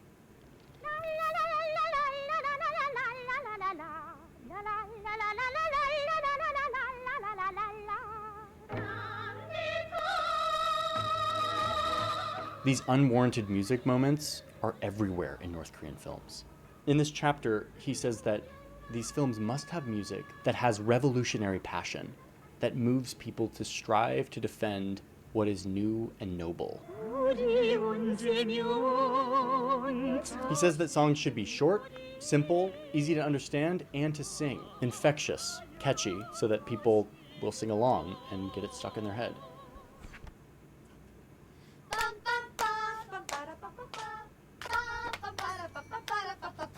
Okay, so in watching all of these movies, we were surprised that these films give a surprisingly significant role to women.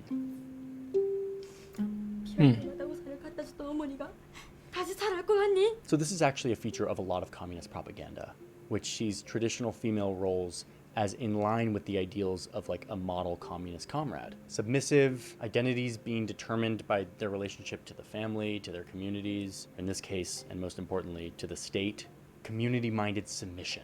Stalin actually used the same trick back in the 30s, creating art that appealed to, quote, the feminine identification and submission. So you see this in North Korean films, like in this film, Girls from My Hometown, where the main character is this country girl who shows her dedication to her country by pledging to take care of her husband, who's newly blinded after coming back from a war, as an act of sacrifice for her country. 오늘의 훈보는 가셔지고 어제 우시로만 극복해야 할 그런 날들이 제 마음의 순간의 그늘이라도 진다면. In this film called The Name Given by the Era, the main character gives up going to college to lead a construction and take on the grueling task of building a dam. 전 그저 무슨 일에서나 자신의 힘으로 하겠다는 입장과 태도만 가지면 지혜도 나오고 용기도 생기게 된다는 걸 말하고 싶었습니다. Why?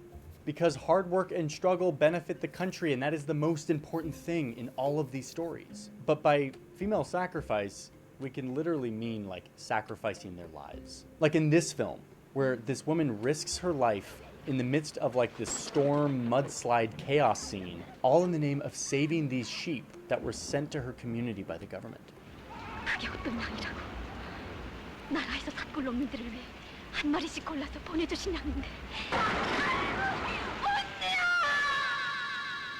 Or in this film, Song of Retrospection, where the main character uses grenades to blow herself up so that she can destroy the oncoming South Korean enemies to save the rest of her squad. Wow. Using all these principles, Kim Jong-il ran the film studio. That's something, alright. Jeez. His best shot at telling good stories, but really mostly propaganda for his family's political agenda to keep control over his people. And it worked. Kim Jong-il's dad stayed in power. The people stayed subservient and indoctrinated to this fantasy of eternal revolution and the glorification of struggle. And Jong-il got to make movies. But despite all of this success, there was still one major problem. The film still kind of sucked. And Jong-il, the guy with a collection of 20,000 movies that he watched all the time, kind of knew that they sucked. I mean, of course they sucked. His filmmakers weren't allowed to watch foreign movies. Oh, not to mention that they weren't even allowed to leave the country. So yeah, these films were kind of just in an echo chamber of predictable characters, lackluster cinematography, and the same plots. We definitely don't glorify anyone's sacrifice here in the West.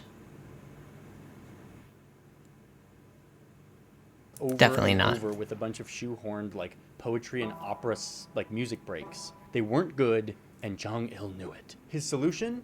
Steal people from the outside who could make his films better.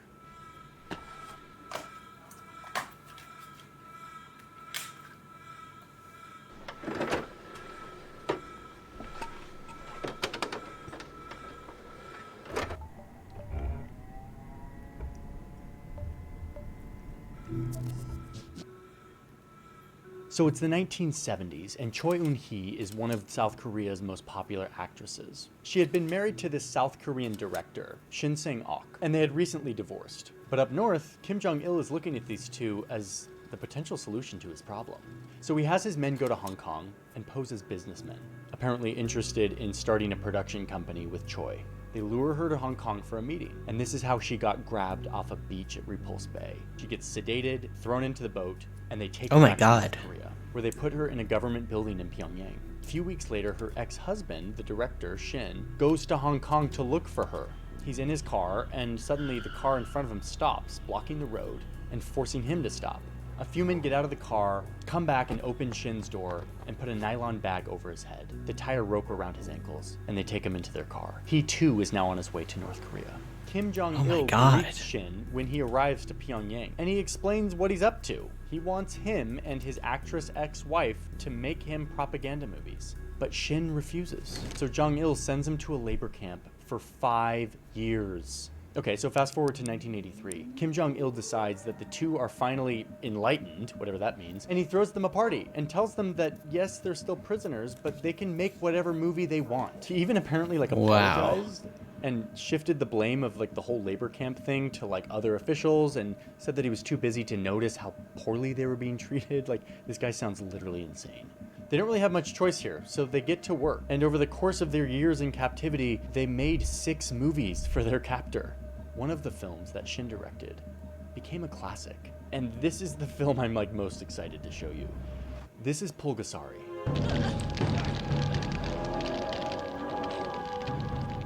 This film seems to be a ripoff of a 1962 South Korean film called Bulgasari, which was largely inspired by the Japanese hit Godzilla. We all know Godzilla. We'll never actually know because the Bulgasari South Korean film was apparently lost soon after it was released. Anyway, the point is Kim Jong-il wanted a monster movie. He wanted this to be so good that he even broke his rule of not letting outsiders come in to work on his movies. So in addition to the stolen director that he had already kidnapped, he started recruiting the people who worked on The Return of Godzilla a year earlier over in Japan, including the actual guy who was in the Godzilla suit, as well as the man who led the special effects. Like, he had, like, the dream team. Oh, and of course, to get them there, he lied. According to the guy who played Godzilla, he and his crew were told that they were heading to China for a shoot, and instead found themselves in North Korea. Okay, Wow. So now Jong-il's lifelong movie fantasies are in reach. Maybe, just maybe, North Korea can days since last kidnapping. Oh no. National blockbuster. He's got his kidnapped director and all these technicians to make his monster movie great.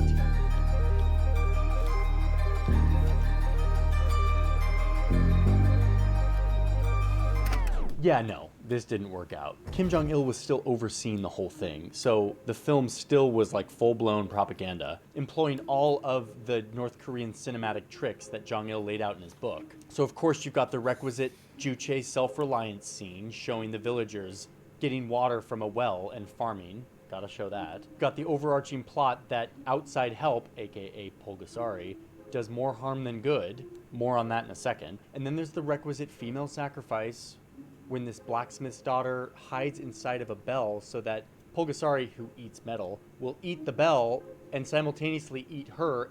And if she dies, then Pulgasari dies too, because they like formed this like blood bond in the beginning of the movie. It's a whole thing.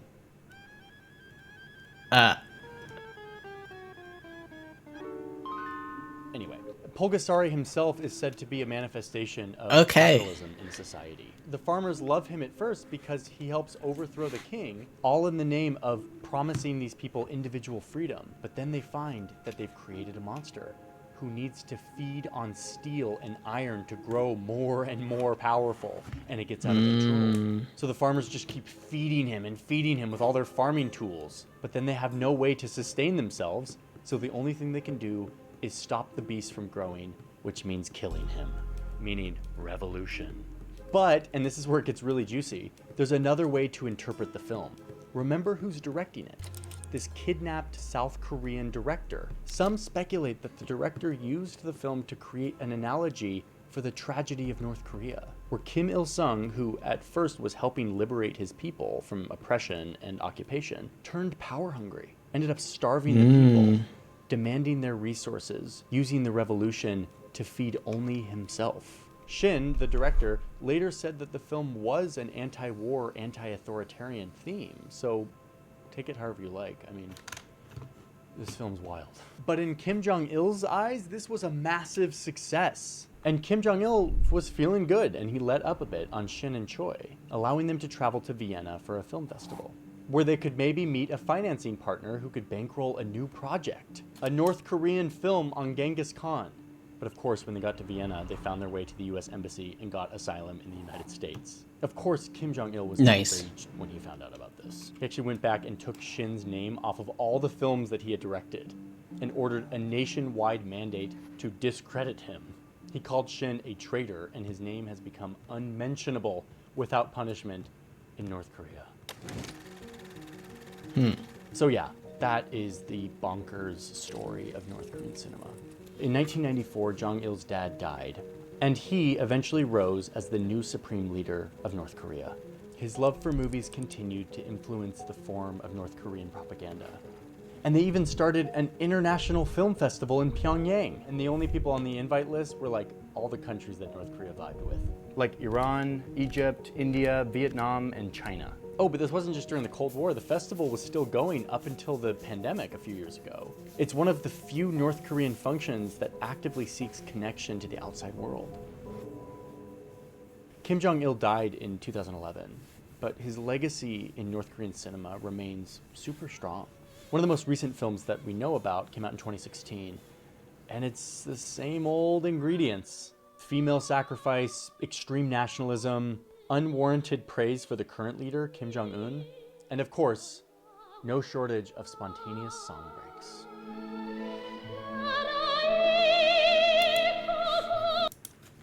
Damn, that was a trip, man. I didn't know any of that. That's crazy. Wild. I don't even know what to say. It's fucked up. It's fucked up, man. I'm glad they got out of there. I'm glad that director and that actress got out of there. It's gotta be fucking terrifying. Jeez. Anyways, I think that'll be it for my stream.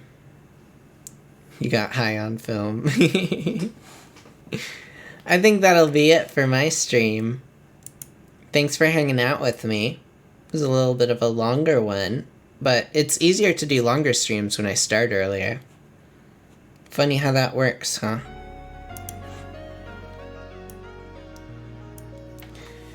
Anyways, what do we have next on the docket? Well, I definitely want to do a Minecraft stream sometime this week. Oh yeah, I forget it's Wednesday. I'll have time. I'll have time. So definitely want to do a Minecraft stream.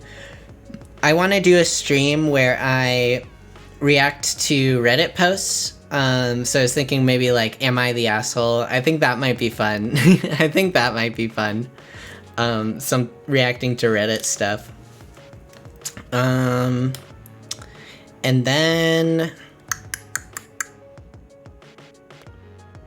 yeah, just trying to like do more stuff other than gaming. I do like doing gaming streams, but I wanna branch out too and try.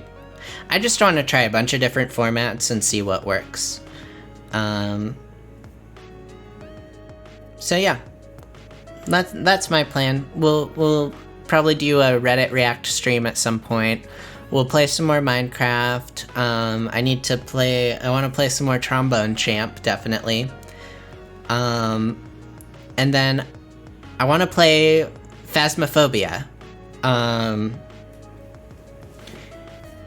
I know my brother just got Phasmophobia, so maybe we'll have him on stream. We'll see. Maybe. We'll see how we'll see how that goes down. A brother reveal stream. My brother is pretty chill. He's pretty chill. But yeah, that's gonna be it for me. Yes, you have to be good. You have to be good. You don't have to be that good, but you have to be at least a little good.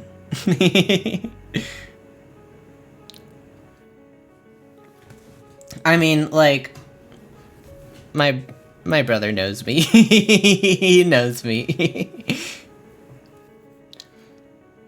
He is I feel like he is at least somewhat aware of who I am as a person. So, you know, but just, you know, use common sense, I guess. That's gonna be it for me, y'all. Thanks for hanging out. Being a chill chat tonight. I had a lot of fun with this. I'll look back over the stream and see if it's worth making into a little video. I think I can get a few good clips out of it. Alright, y'all. Have a good night. I will see you tomorrow.